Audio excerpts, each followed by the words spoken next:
ನಮಸ್ಕಾರ. ಪ್ರಾರ್ಥನೆಯೊಂದಿಗೆ ಇಂದಿನ ಉಪನ್ಯಾಸ ಮಾಲಿಕೆಯನ್ನು ಪ್ರಾರಂಭ ಮಾಡೋಣ. ಅಗಜಾನನ ಪದ್ಮಾರ್ಕಂ ಗಜಾನನಂ ಅಹರ್ನಿಶಂ ಅನೇಕದಂತಂ ಭಕ್ತಾನಾಂ ಏಕದಂತಂ ಉಪಾಸ್ಮಹೆ. ಶ್ರುತಿ ಸ್ಮೃತಿ ಪುರಾಣಾನಾಂ ಆಲಯಂ ಕರುಣಾಲಯಂ ನಮಾಮಿ ಭಗವತ್ಪಾದಂ ಶಂಕರಂ ಲೋಕಶಂಕರಂ. ಇದುವರೆಗೆ ನಾವು 18 ಶ್ಲೋಕಗಳನ್ನು ಅನುಸಂಧಾನ ಮಾಡಿದ್ದೇವೆ. ಸೌಂದರ್ಯ ಲಹರಿಯ 18 ಶ್ಲೋಕಗಳನ್ನು. ಇವತ್ತು 19ನೇ ಶ್ಲೋಕ ತಗೊಳ್ಳೋಣ.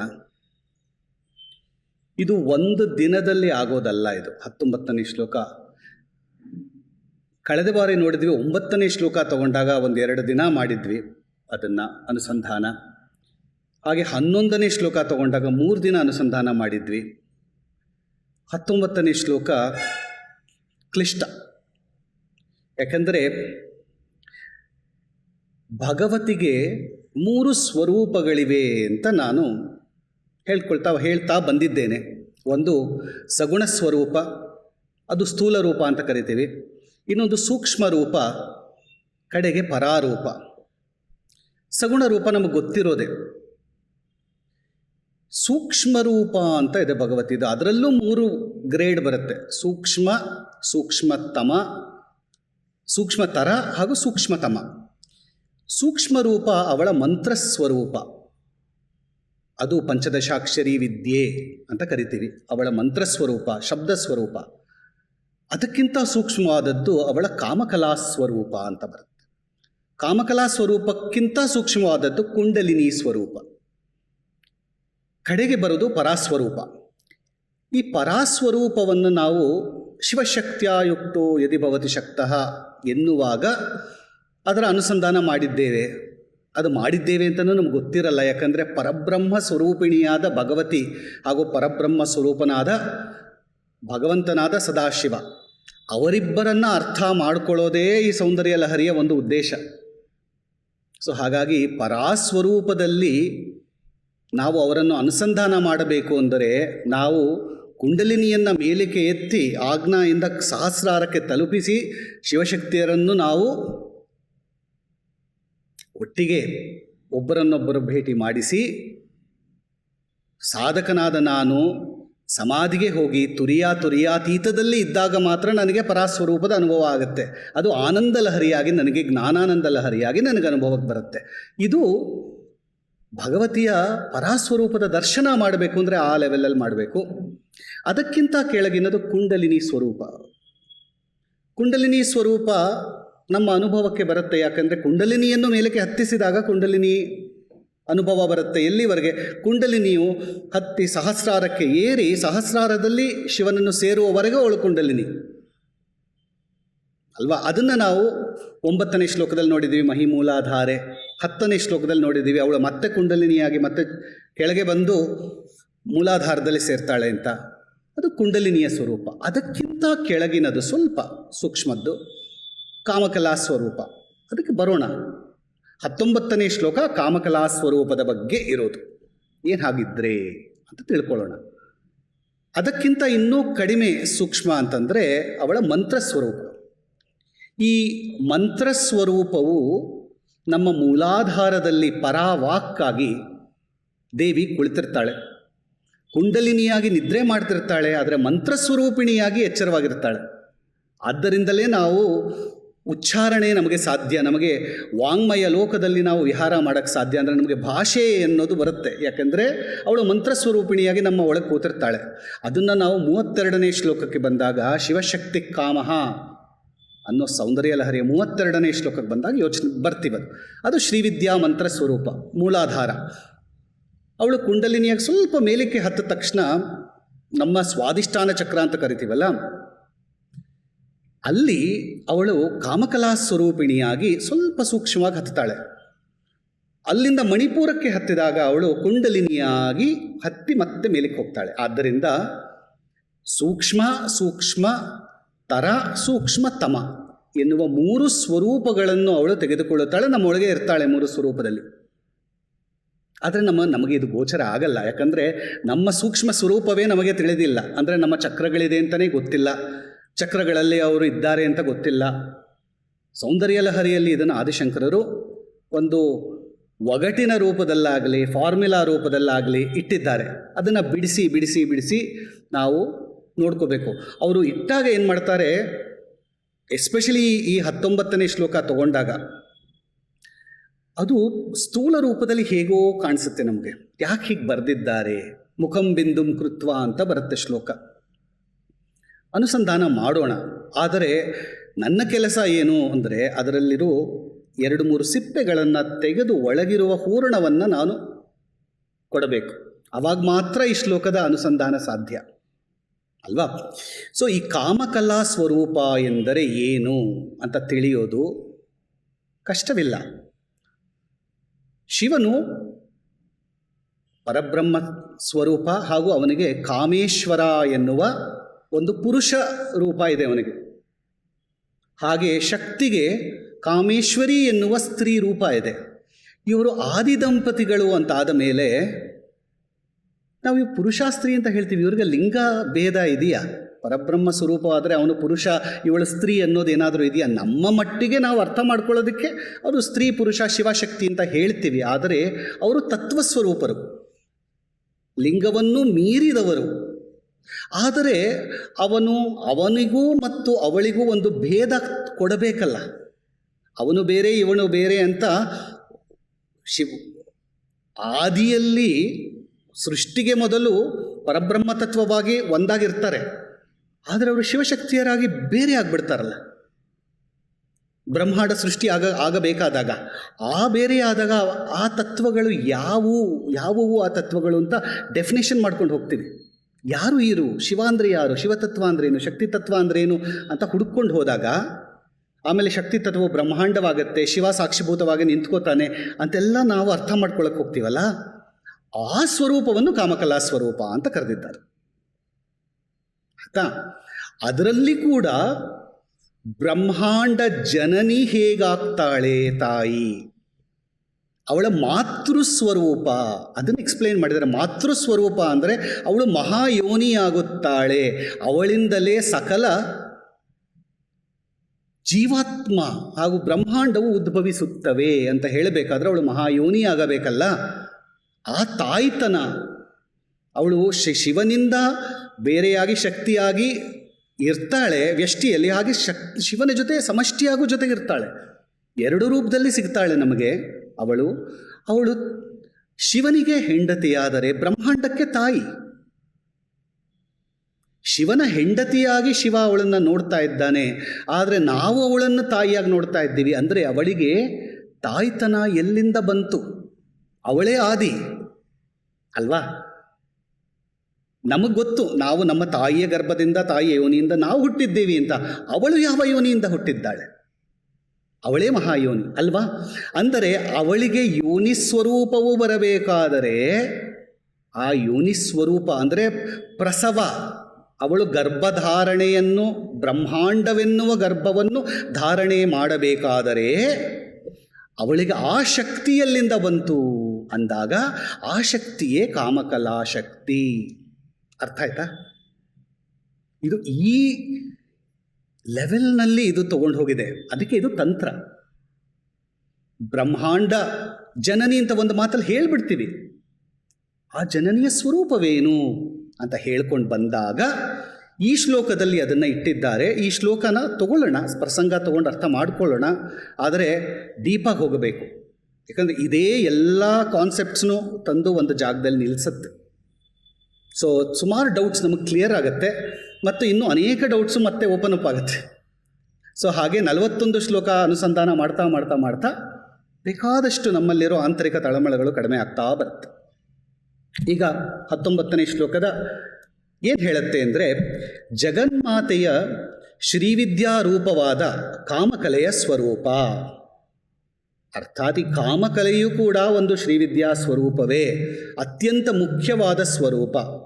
ಶ್ರೀಚಕ್ರಕ್ಕೂ ಶ್ರೀವಿದ್ಯೆಗೂ ಕಾಮಕಲೆಗೂ ಲಲಿತಾ ತ್ರಿಪುರ ಸುಂದರಿಗೂ ಬ್ರಹ್ಮಾಂಡಕ್ಕೂ ಜೀವಾತ್ಮಕ್ಕೂ ಯಾವುದೇ ವ್ಯತ್ಯಾಸವಿಲ್ಲ. ಅಂದರೆ ಇದೆಲ್ಲ ಫಾರ್ಮುಲಾ A=B=C=D ಹಾಗೆ.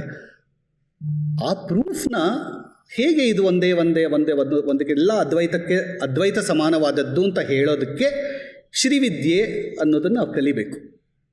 ಈ ಕಾಮಕಲೆ ಅನ್ನೋದಕ್ಕೆ ಒಂದು ಗ್ರಂಥ ಇದೆ, ಕಾಮಕಲಾ ವಿಲಾಸ ಅಂತ.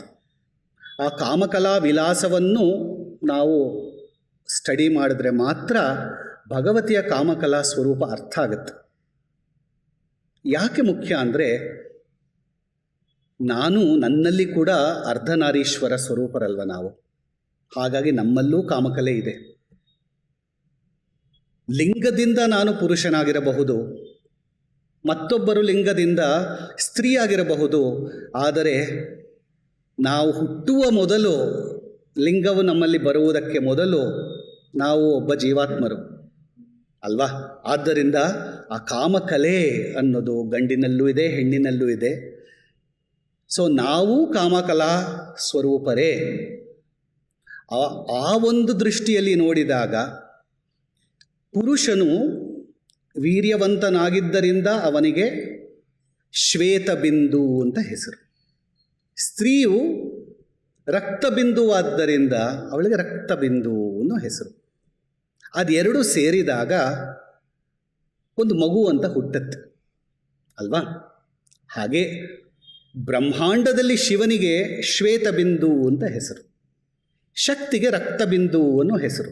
ಇದು ಕಾಮಕಲೆಯಲ್ಲಿ ಬರುತ್ತೆ. ಇದೆಲ್ಲ ಮುಂದಕ್ಕೆ ನಾವು ನೋಡ್ಕೊಂಡು ಹೋಗ್ತೀವಿ. ಇವೆರಡೂ ಸೇರಿದಾಗ, ಒಂದಕ್ಕೊಂದು ಸಮಾಗಮವಾದಾಗ ಬ್ರಹ್ಮಾಂಡ ಎನ್ನುವ ಒಂದು ಮಗುವು ಉತ್ಪತ್ತಿಯಾಗುತ್ತೆ.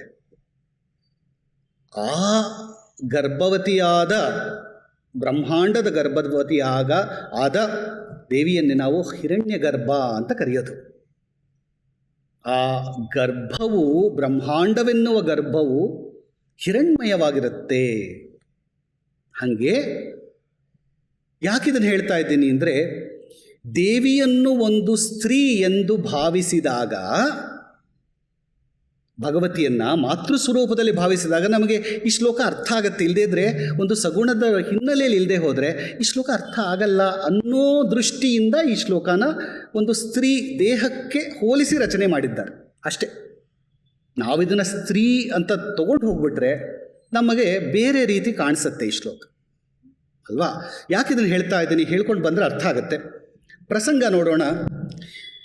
ಸೌಂದರ್ಯ ಲಹರಿಯ ಹಿಂದಿನ ಶ್ಲೋಕಗಳಲ್ಲಿ ಭಗವತಿಯ ಧ್ಯಾನದಿಂದ ಸ್ತ್ರೀ ವಶೀಕರಣದ ಸಿದ್ಧಿಯು ಸಾಧ್ಯ ಎಂದು ಹೇಳುತ್ತಾ, ಜಪಧ್ಯಾನಗಳಲ್ಲಿ ಮಗ್ನರಾದ ಸಾಧಕರು ಲಾವಣ್ಯಯುತರಾಗುವುದಾಗಲಿ, ತೇಜಸ್ವಿಗಳಾಗುವುದಾಗಲಿ ಹಾಗೂ ಪರಮಸುಂದರಿಯರು ವಶದಲ್ಲಿ ಬರುವ ಸಿದ್ಧಿಯು ಪ್ರಾಪ್ತಿಯು ಸಿಗುವುದಾಗಲಿ, ಇವೆಲ್ಲವೂ ಅತ್ಯಂತ ಸಾಮಾನ್ಯವಾದ ವಿಷಯ ಎಂದು ಆಚಾರ್ಯರು ಹೇಳಿರುವರು.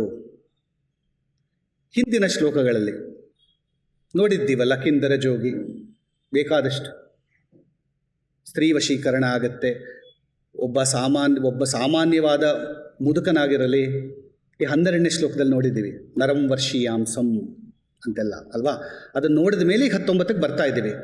ಈ ಸೌಂದರ್ಯ ಲಹರಿಯ ಪ್ರಸ್ತುತ ಈ 19ನೇ ಶ್ಲೋಕದಲ್ಲಿ ಸಾಧಕನು ಕಾಮಕಲೆಯ ಧ್ಯಾನದಿಂದ ವಿಶ್ವವಶೀಕರಣದ ಸಾಮರ್ಥ್ಯವನ್ನು ಪಡೆದು ತನ್ನ ಸಾಧನೆಯ ಶಕ್ತಿಯಿಂದ 3 ಲೋಕಗಳನ್ನು ವಶದಲ್ಲಿ ಪಡೆಯಬಲ್ಲವನಾಗುತ್ತಾನೆ ಎಂದು ಹೇಳುತ್ತಾ, ಚಿತ್ತಕುಂಡಲಿನಿಯ ಹಾಗೂ ಶಿವಶಕ್ತಿಯರ ಮಿಲನದ ಭಾವವನ್ನು ಇಟ್ಟು ಕಾಮಕಲೆಯ ಧ್ಯಾನದ ಪ್ರಕ್ರಿಯೆಯನ್ನು ಆಚಾರ್ಯ ಭಗವತ್ಪಾದರು ಮಾಡಿರುವರು.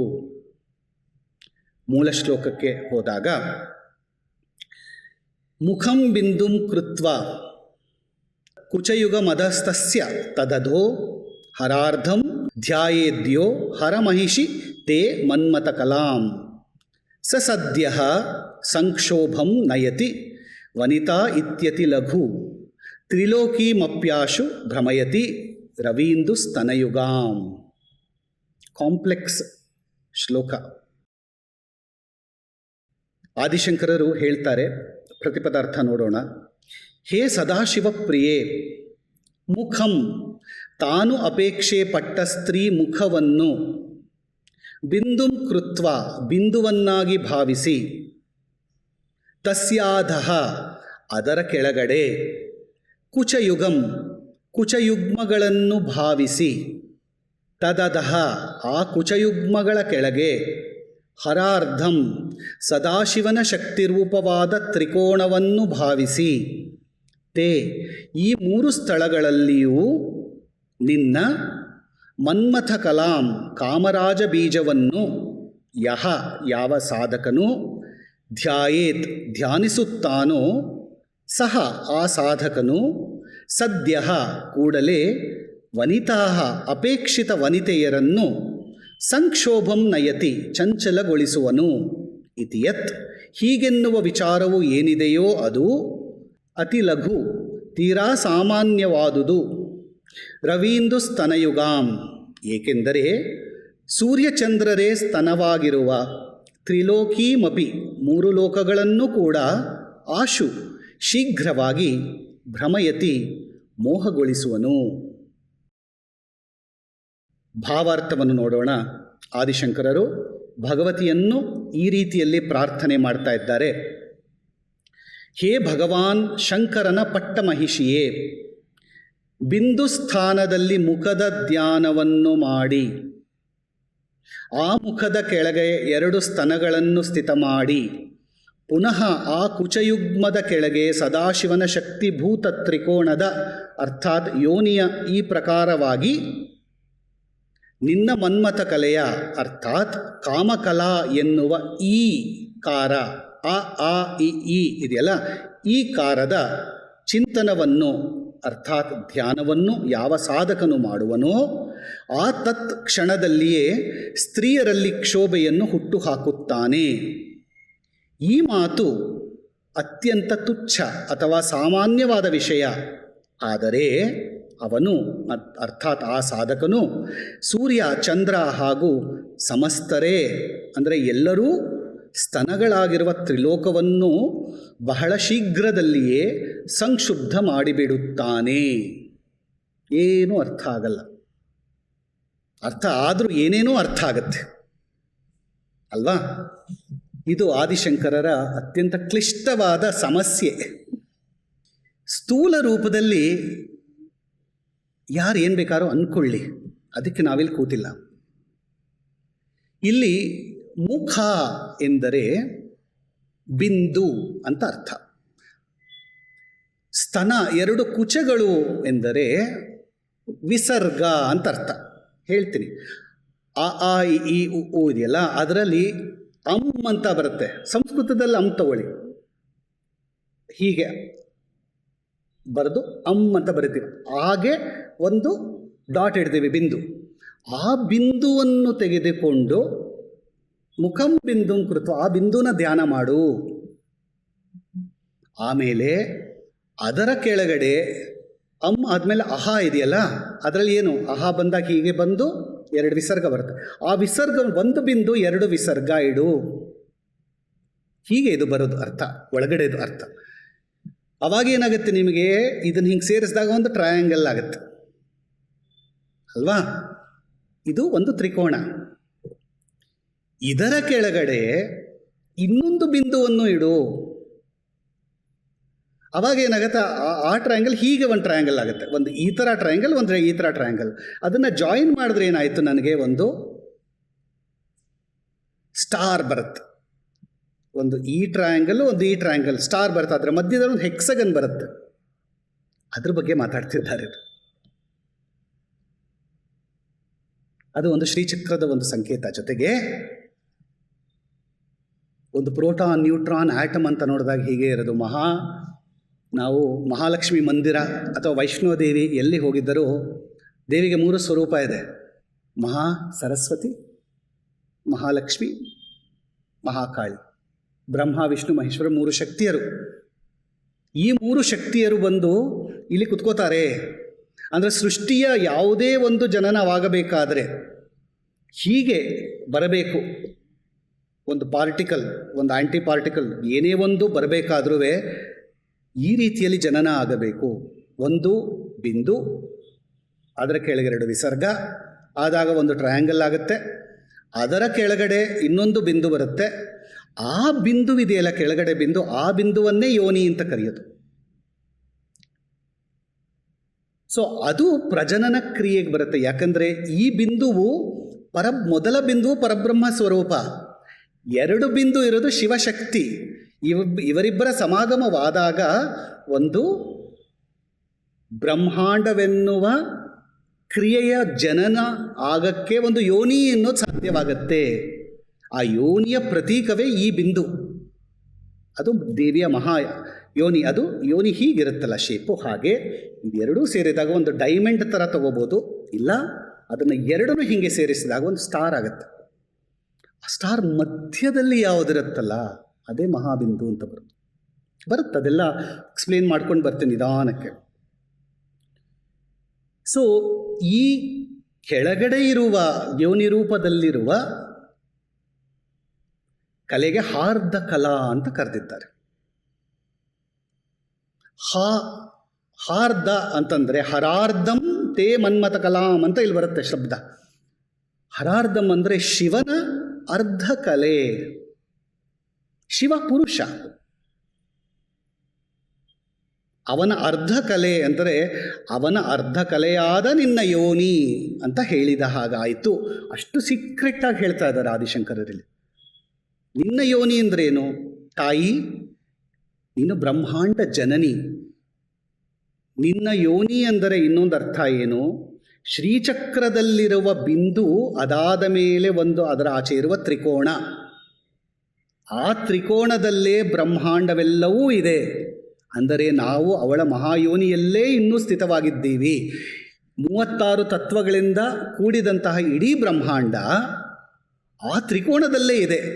ತ್ರಿಕೋಣವನ್ನು ಬಿಟ್ಟು ಆಚೆ, ಶ್ರೀಚಕ್ರದ ತ್ರಿಕೋಣವನ್ನು ಬಿಟ್ಟು ಆಚೆ ಬಂದೇ ಇಲ್ಲ ನಾವು. ಇಡೀ ಬ್ರಹ್ಮಾಂಡದ ಸೃಷ್ಟಿಯೆಲ್ಲ ಆ ತ್ರಿಕೋಣದಲ್ಲೇ ಇದೆ. ಆ ತ್ರಿಕೋಣಕ್ಕೆ ಒಂದು ಭಾಗ ವಾಗ್ಭವಕೂಟ ಕ ಎ ಏಲ ಹ್ರೀಂ, ಯಾವುದು ಹಾರ್ದಕಲೆಗೆ.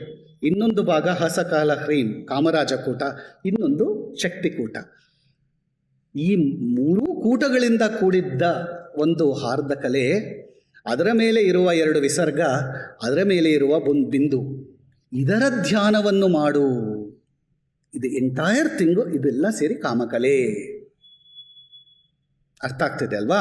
ಕಾಮೇಶ್ವರ, ಕಾಮೇಶ್ವರಿ, ಕಂಚಿ ಕಾಮಾಕ್ಷಿ, ಈ ಸ್ವರೂಪದಲ್ಲಿ ಕಂಚಿ ಕಾಮಾಕ್ಷಿಯು ನಿಂತಿದ್ದಾಳೆ. ಇಡೀ ಬ್ರಹ್ಮಾಂಡವನ್ನು ತನ್ನ ಪ್ರೇಮದಿಂದ, ತನ್ನ ಪ್ರೀತಿಯಿಂದ, ವಾತ್ಸಲ್ಯದಿಂದ ಸಲಹುತ್ತಿದ್ದಾಳೆ. ಅಂತಹ ಭಗವತಿಯ ಕಾಮಕಲೆಯ ಧ್ಯಾನವನ್ನು ಯಾವ ರೀತಿ ಮಾಡಬೇಕು ಅಂತ ಆದಿಶಂಕರರು ಹೇಳ್ತಾ,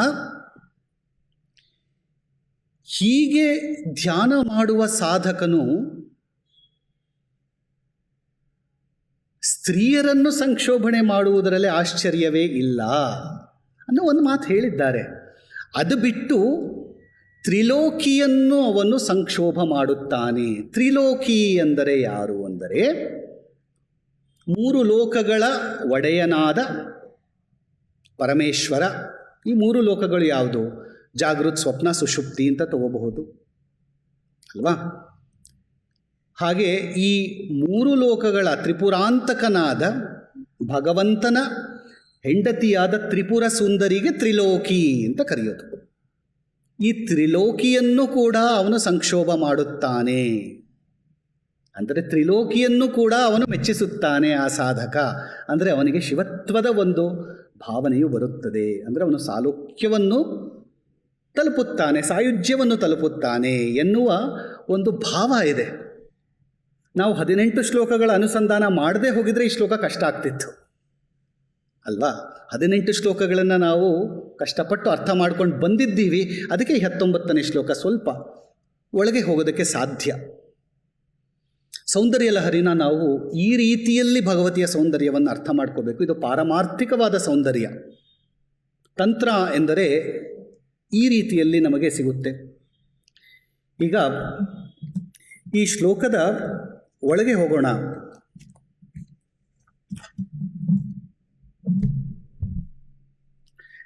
ನಾ ಹೇಳಿದ್ನಲ್ಲ, ಈಗ ಮೊದಲು ಮುಖಂ ಬಿಂದುಂ ಕೃತ್ವ, ಮುಖ ಬಿಂದುವನ್ನು ಮೊದಲು ಭಾವಿಸು ಅಂತ ಹೇಳಿದೆ. ಈ ಬಿಂದು ಅಂದರೆ ಏನು? ಶಿವತತ್ವ ಅಥವಾ ಪರಬ್ರಹ್ಮ ತತ್ವ, ಯಾವ ಸ್ವರೂಪ ಇದೆ ಅದಕ್ಕೆ ಅಂತ ಅರ್ಥ ಮಾಡ್ಕೋಬೇಕು. ಸೊ ಏಕೋಹಂ ಬಹುಶ್ಯಾಮಃ ಅಂತ ಪರಬ್ರಹ್ಮ ತತ್ವವು ನಾನು ಬಹುವಾಗುತ್ತೇನೆ ಅಂತಂದಾಗ ಆ ಸಮಯದಲ್ಲಿ ಹೇಗಿರುತ್ತೆ ಆ ತತ್ವ? ಅದಾದ ಮೇಲೆ ಶಕ್ತಿ ತತ್ವ ಹೇಗಿರುತ್ತೆ?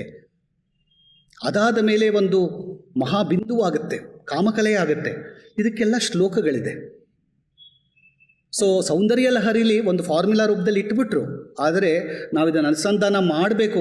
ಸೌಂದರ್ಯ ಲಹರಿಗೆ ನಾವು ಅರ್ಥ ಮಾಡ್ಕೊಳ್ಳೋಕೆ ಕೂತಿದ್ದೀವಿ ಈ ಶ್ಲೋಕಕ್ಕೆ ಅಂದಾಗ ಸ್ವಲ್ಪ ಒಳಗಡೆ ಹೋಗಬೇಕು. ಆದ್ದರಿಂದ ನಾನು ಕಾಮಕಲಾ ವಿಲಾಸದ ಹೆಲ್ಪ್ ತಗೋತಾ ಇದ್ದೀನಿ. ಅದನ್ನು ತಗೊಂಡು ಅರ್ಥ ಮಾಡ್ಕೊಳ್ಳೋಣ. ನಿಮಗೆ ಕಾಮಕಲಾ ವಿಲಾಸ ತಿಳಿಬೇಕು ಅಂದ ಪಕ್ಷದಲ್ಲಿ ವೇದಾಂತ ಬುಕ್ ಹೌಸ್ನಲ್ಲಿ ಹಿಂದಿ ಪುಸ್ತಕ ಸಿಗುತ್ತೆ. ಕನ್ನಡದಲ್ಲಿ ಇದುವರೆಗೆ ಯಾರೂ ಮಾಡಿಲ್ಲ. ನಾನು ಮಾಡೋಕ್ಕೆ ಪ್ರಯತ್ನ ಪಡ್ತಾ ಇದ್ದೀನಿ ಕಾಮಕಲಾ ವಿಲಾಸನ. ಅದು ಪುಣ್ಯಾನಂದನಾಥ ಅಂತ ಒಬ್ಬ ನಾಥ ಪರಂಪರೆಯವರು ಸಂಸ್ಕೃತದಲ್ಲಿ ಬರೆದಿದ್ದಾರೆ. ಅದಕ್ಕೆ ನಟನಾನಂದನಾಥ ಅನ್ನೋರು ಒಂದು ವ್ಯಾಖ್ಯಾನ ಕೂಡ ಬರೆದಿದ್ದಾರೆ, ಚಿದ್ವಲ್ಲಿ ಅಂತ. ಸೊ ಇದಕ್ಕೆ ಇಂಗ್ಲೀಷ್ನಲ್ಲಿ ಆರ್ಥರ್ ಆವಲಾನ್ ಅಂತ ಇದ್ದಾರೆ. ಅವರು ಇದನ್ನು ಇಟ್ಕೊಂಡು ಪುಸ್ತಕ ಬರೆದಿದ್ದಾರೆ. ಇಂಗ್ಲೀಷ್ನಲ್ಲಿ ಸಿಗುತ್ತದು. ಅದು ಬಿಟ್ಟರೆ ಪುಸ್ತಕಗಳು ಕಾಮಕಲಾ ವಿಲಾಸದ ಮೇಲೆ ಇಲ್ಲ. ಯಾಕಂದರೆ ಕಾಮಕಲಾ ಎನ್ನುವುದು ತುಂಬ ಕಷ್ಟವಾದ ಒಂದು ಕಾನ್ಸೆಪ್ಟ್. ಈಗ ಶ್ಲೋಕ ತಗೊಳ್ಳೋಣ. ಪಂಚಕೃತ್ಯಕಾರಿಯಾದ ವಿಮರ್ಶಾತ್ಮಕನಾದ ಪ್ರಕಾಶ ಸ್ವರೂಪದವನಾದ ಮಹೇಶ ಅರ್ಥಾತ್ ಶಿವ ಹಾಗೂ ಅವನ ವಿಶ್ವಮಯ ಹಾಗೂ ವಿಶ್ವಾತೀತವಾದ ಸ್ವರೂಪ ಯಾವ ಥರ ಇದೆ ಅಂತ ತಿಳ್ಕೊಂಡ್ರೆ ಮಾತ್ರ ನನಗೆ ಶಿವ ಅರ್ಥ ಆಗ್ತಾನೆ, ಶಕ್ತಿ ಅರ್ಥ ಆಗ್ತಾಳೆ, ಆಮೇಲೆ ಕಾಮಕಲೆ ಸಿಗುತ್ತೆ ನನಗೆ. ಇದನ್ನು ನಮ್ಮ ಪುಣ್ಯಾನಂದನಾಥರು ಅವರ ಮೊದಲನೇ ಶ್ಲೋಕದಲ್ಲಿ ಹೇಳ್ತಾರೆ. ಅದರ ಪ್ರಸಂಗ ಹೇಳ್ತೀನಿ. ಆಚಾರ್ಯ ಪುಣ್ಯಾನಂದನಾಥರು ತಮ್ಮ ಕಾಮಕಲಾ ವಿಲಾಸದ ಮೊದಲನೆಯ ಶ್ಲೋಕದಲ್ಲಿ ಪರಬ್ರಹ್ಮ ಸ್ವರೂಪನಾದ ಪರಮಶಿವನಾದ ಮಹೇಶ್ವರನ ಮಂಗಳ ವಂದನೆಯನ್ನು ಮಾಡುತ್ತಾ ಆ ಮಹೇಶ್ವರನ ಸ್ವರೂಪ ಹೇಗಿದೆ ಅಂತ ವರ್ಣನೆ ಮಾಡಿದ್ದಾರೆ. ನಮ್ಮ ಸೌಂದರ್ಯ ಲಹರಿಲಿ ಶಿವನ ವರ್ಣನೆ ಇಲ್ಲ, ಶಕ್ತಿಯ ವರ್ಣನೆ ಸಿಗುತ್ತೆ ಅಲ್ವಾ? ಶಿವನ ವರ್ಣನೆ ಹೇಗಿದೆ ಅಂದರೆ ನಾವು ಶಿವಾನಂದ ಲಹರಿಗೆ ಹೋಗಬೇಕು, ಅಲ್ಲಿ ಸಿಗುತ್ತೆ. ಶಿವತತ್ವದಿಂದ ಪ್ರಾರಂಭವಾಗುತ್ತೆ. 36 ತತ್ವಗಳ ಸಮೂಹವಾದ ವಿಶ್ವ ಶಿವತತ್ವದಿಂದ ಪ್ರಾರಂಭವಾಗಿ ಪೃಥ್ವಿ ತತ್ವದವರೆಗೂ ಹೋಗುತ್ತೆ. ಈ 36 ತತ್ವಗಳಿಂದ ಒಡಗೂಡಿದ ವಿಶ್ವ ಎನ್ನುವ ಈ ಬ್ರಹ್ಮಾಂಡದ ಉತ್ಪತ್ತಿ, ಸ್ಥಿತಿ ಹಾಗೂ ಪ್ರಳಯವನ್ನು ಮಾಡುವ ಪರತತ್ವದ ಯಾವ ಲೀಲೆ ಅಂತ ಇದೆ, ಯಾವ ಕ್ರೀಡೆ ಅಂತ ಇದೆ, ಏಕೋಹಂ ಬಹುಶ್ಯಾಮ ಅಂತ ಭಗವಂತ ಯಾಕೆ ಅವನು ಬ್ರಹ್ಮಾಂಡನ ಕ್ರಿಯೇಟ್ ಮಾಡಬೇಕು ಅಂತ ಯೋಚನೆ ಮಾಡಿದ? ಇದರ ಉದ್ದೇಶ ಏನು? ನಾವ್ಯಾಕೆ ಈ ಬ್ರಹ್ಮಾಂಡದ ಒಳಗೆ ಇದ್ದೀವಿ? ಯಾಕೆ ಕಷ್ಟ ಕಾರ್ಪಣ್ಯಗಳ ಅನುಭವಿಸ್ಬೇಕು? ಯಾಕೆ ಮತ್ತೆ ಮತ್ತೆ ಪುನರಪಿ ಜನನಂ ಪುನರಪಿ ಮರಣಂ ಅಂತ ಹೋಗಬೇಕು? ಮತ್ತೆ ಮೋಕ್ಷದ ಕಡೆಗೆ ಯಾಕೆ ಹೋಗಬೇಕು ಅಂತಂದಾಗ ಇದು ಅವನ ಲೀಲೆ, ಅವನ ಕ್ರೀಡೆ ಅನ್ನೋದು ಒಂದು ಬಿಟ್ಟು ಇನ್ಯಾವ ಒಂದು ಪದವೂ ನಮಗೆ ಸಿಗೋದಿಲ್ಲ ಅಲ್ವಾ? ಸೊ ಈ ಬ್ರಹ್ಮಾಂಡದ ಸೃಷ್ಟಿ ಸ್ಥಿತಿ ಲಯ ಎನ್ನುವುದು ಯಾವ ಪರತತ್ವದ ಒಂದು ಲೀಲೆ ಅಥವಾ ಕ್ರೀಡೆಯಾಗಿದೆಯೋ ಅದರ ಜೊತೆಗೆ ಸಂಪೂರ್ಣ ಪೂರ್ಣ ಹಂತ, ಪೂರ್ಣ ಹಾಗೂ ಅಹಂತ, ಅಹಂ ಎನ್ನುವ ಭಾವವಿರುವ ಈ ಸ್ವರೂಪಿಣಿಯಾದ ವಿಮರ್ಶ ಶಕ್ತಿಯು ಯಾವ ಪರತತ್ವದಲ್ಲಿ ಸೇರಿದೆಯೋ, ಪ್ರಕಾಶ ಸ್ವರೂಪವೇ ಯಾರ ದಿವ್ಯ ವಿಗ್ರಹವಾಗಿದೆಯೋ ಅಂತಹ ಪರಬ್ರಹ್ಮ ಸ್ವರೂಪನಾದ ಮಹೇಶ್ವರನು ಸಕಲ ಸಾಧಕರ ರಕ್ಷಣೆಯನ್ನು ಮಾಡಲಿ ಎಂದು ಮೊದಲನೇ ಶ್ಲೋಕದಲ್ಲಿ ಪ್ರಾರ್ಥನೆ ಮಾಡ್ತಾರೆ. ಆ ಶ್ಲೋಕ ಏನು ಹೇಳುತ್ತೆ ಸ್ಥೂಲವಾಗಿ ಹೇಳ್ತೀನಿ. ಸಕಲ ಭುವನೋದಯ ಸ್ಥಿತಿಲಯಮಯ ಲೀಲಾ ವಿನೋದನೋದ್ಯುಕ್ತ ಅಂತರ್ಲೀನ ವಿಮರ್ಶಃ ಪಾತು ಮಹೇಶಃ ಪ್ರಕಾಶ ಮಾತ್ರ ತನುಹು ಅಂತ ಹೇಳ್ತಾರೆ ಕಾಮಕಲಾ ವಿಲಾಸದಲ್ಲಿ. ಸಮಸ್ತ ಲೋಕಗಳ ಸೃಷ್ಟಿ ರಕ್ಷಣೆ ಹಾಗೂ ಪ್ರಳಯ ರೂಪಳಾದ ಆನಂದಾತ್ಮಿಕೆಯಾದ ಲೀಲೆಯ ಮೂಲಕ ಅರ್ಥಾತ್ ಸ್ವಾತಂತ್ರ್ಯ ಶಕ್ತಿಯ ಮಾಧ್ಯಮದಿಂದ ನಿಷ್ಪಾದಿತವಾದ ವಿಶ್ವವೆನ್ನುವ ಅಭಿನಯದ ಮೂಲಕ ಕ್ರೀಡೆಯನ್ನು ಮಾಡುವುದರಲ್ಲಿ ಪ್ರವೃತ್ತನಾದ ಸ್ವಲಯೀಭೂತಳಾದ ಅಂದರೆ ತನ್ನನ್ನು ತಾನೇ ಲಯ ಮಾಡಿಕೊಳ್ಳುವಳಾದ ವಿಮರ್ಶ ಶಕ್ತಿಯಿಂದ ಕೂಡಿರುವ ಪ್ರಕಾಶ ರೂಪದ ಸ್ವಯಂ ಪ್ರಕಾಶ ರೂಪದ ಸ್ವಭಾವವುಳ್ಳ ಮಹೇಶ್ವರನು ನಿಮ್ಮ ರಕ್ಷಣೆಯನ್ನು ಮಾಡಲಿ ಅಂತ ಪ್ರಾರಂಭ ಮಾಡ್ತಾರೆ. ಅಂದರೆ ಪರಮೇಶ್ವರನ ಸ್ಥಿತಿಯು ಹೇಗಿದೆ? ಅವನು ಸಕಲ ಭುವನೋದಯ ಸ್ಥಿತಿ ಲಯಮಯ 36 ತತ್ವಗಳನ್ನು ಅವನು ಉತ್ಪನ್ನ ಮಾಡುವಲ್ಲಿ ಸಮರ್ಥನು. ಲೀಲಾ ವಿನೋದ, ಅವನು ಪಂಚಕೃತ್ಯಗಳಿಂದ ಕೂಡಿದವನು. ಸೃಷ್ಟಿ ಸ್ಥಿತಿ ಲಯ ತಿರೋಧಾನ ಅನುಗ್ರಹಗಳನ್ನು ಮಾಡುವವನು. ಅವನು ಯಾರ ಮೂಲಕ ಮಾಡಿಸ್ತಾನೆ? ಶಕ್ತಿಯ ಮೂಲಕ, ತ್ರಿಪುರ ಸುಂದರಿಯ ಮೂಲಕ ಮಾಡಿಸ್ತಾನೆ. ಉದ್ಯುಕ್ತ ಅಂತ ಹೇಳ್ತಾರೆ. ಅಂದರೆ ಏಕೋಹಂ ಬಹುಶ್ಯಾಮಃ ಎನ್ನುವ ಸಂಕಲ್ಪದಿಂದ ಕೂಡಿ ಸೃಷ್ಟಿಯ ಕಡೆಗೆ ಉದ್ಯುಕ್ತನಾದವನು. ಅವನಿಗೆ ಮಹೇಶ ಅಂತ ಕರೆದಿದ್ದಾರೆ. ಮಹಾನ್ ಈಶಃ ಮಹೇಶಃ ಅಂದರೆ ದೇಶ ಕಾಲ ಎರಡನ್ನೂ ಮೀರಿರುವ, ಸರ್ವವನ್ನೂ ನಿಯಂತ್ರಣ ಮಾಡುವ ಸರ್ವೇಶ್ವರನಾದ, ಪರಾಭಟ್ಟಾರಿಕೆಯಾದ, ಜಗನ್ಮಾತೆಯಿಂದ ಒಡಗೂಡಿದ ಪ್ರಕಾಶ ಸ್ವರೂಪನಾದ ಪರಮಶಿವ ಇವನು ಎಂದು ನಾವು ಅನುಸಂಧಾನ ಮಾಡಿದಾಗ ಆ ಪರಮೇಶ್ವರನು ನಮಗೆ ಸಿಗ್ತಾನೆ. ಶಿವ ಅಂದರೆ ಏನು ಅಂತ ಅರ್ಥ ಆಗುತ್ತೆ. ಇವನು ಶಿವ. ಅದ ಮುಂದೆ 2ನೇ ಶ್ಲೋಕದಲ್ಲಿ ಶಕ್ತಿಯನ್ನು ಕುರಿತು ಹೇಳ್ತಾರೆ. ನಿರ್ಮಲ ದರ್ಪಣ ಸ್ವರೂಪಿಣಿಯಾದ, ಆದ್ಯಳಾದ, ವಿಮರ್ಶ ಶಕ್ತಿಯಾದ ಮಹಾ ತ್ರಿಪುರ ಸುಂದರಿಯ ಸ್ವರೂಪ ಹೇಗಿದೆ ಅಂತ ಇಲ್ಲಿ ಪುಣ್ಯಾನಂದನಾಥರು ಹೇಳ್ತಾರೆ. ಆಚಾರ್ಯ ಪುಣ್ಯಾನಂದನಾಥರು ತಮ್ಮ ಕಾಮಕಲಾ ವಿಲಾಸದ 1ನೇ ಶ್ಲೋಕದಲ್ಲಿ ಪರಬ್ರಹ್ಮ ಸ್ವರೂಪನಾದ ಪರಮಶಿವನಾದ ಮಹೇಶ್ವರನ ಮಂಗಳ ವರ್ಣನೆಯನ್ನು ವಂದನೆಯನ್ನು ಮಾಡಿದ ನಂತರ ಈ 2ನೇ ಶ್ಲೋಕದಲ್ಲಿ ಆದ್ಯಳಾದ, ನಿರ್ಮಲಳಾದ, ದರ್ಪಣದ ಸ್ವರೂಪಳಾದ, ವಿಮರ್ಶ ಸ್ವರೂಪಿಣಿಯಾದ ಶ್ರೀ ಲಲಿತಾ ತ್ರಿಪುರ ಸುಂದರಿಯ ವಂದನೆಯನ್ನು ಹಾಗೂ ಅವಳ ಸ್ವರೂಪದ ವರ್ಣನೆಯನ್ನು ಮಾಡಿರುವರು. ನೋಡಿ, ನಾವು ಲಲಿತಾ ಸಹಸ್ರನಾಮ ಅರ್ಥ ಮಾಡ್ಕೊಂಡಿರ್ತೀವಿ. ಕಾಮಕಲಾ ವಿಲಾಸ ನಮಗೆ ಹೊಸದು. ಯಾಕೆ ಗೊತ್ತಾ? ಇದು ನಾರ್ತ್ ಇಂಡಿಯನ್ ಕೃತಿ, ಸೌತ್ ಇಂಡಿಯಾಗಿನ್ನೂ ಬಂದಿಲ್ಲ. ಇದು ಶ್ರೀವಿದ್ಯಾ ಗ್ರಂಥ, ಅಪ್ಪಟ ಶ್ರೀವಿದ್ಯಾ ಗ್ರಂಥ. ಇದನ್ನು ನಾನು ಸೌತ್ ಇಂಡಿಯಾಗೆ ಇಂಟ್ರೊಡ್ಯೂಸ್ ಮಾಡಬೇಕು ಅನ್ನೋದು ಒಂದು ಇಂಪಾರ್ಟೆಂಟ್. ಇದು ಲಲಿತಾ ಸಹಸ್ರನಾಮ, ಅದು ಅದರಲ್ಲಿರುವ ಒಂದೊಂದು ಹೆಸರು ನಮಗೆ ಲಲಿತೆಯ ಒಂದು ಹೆಸರು ಅರ್ಥ ಆಗಬೇಕು ಅಂದರೆ ಕಾಮಕಲಾ ವಿಲಾಸದ ಮೊರೆ ಹೋಗಬೇಕಾಗತ್ತೆ. ಇಲ್ಲದೇ ಇದ್ದರೆ ಎಷ್ಟು ಈ ತಾಂತ್ರಿಕ ಗ್ರಂಥಗಳು ನಮಗೆ ಸಿಗಲಿಲ್ಲ ಅಂದರೆ ಮುಂದಿನ ಜನ್ರೇಷನ್ಗೆ ಇದು ಉಪಯೋಗ ಆಗೋದೇ ಇಲ್ಲ.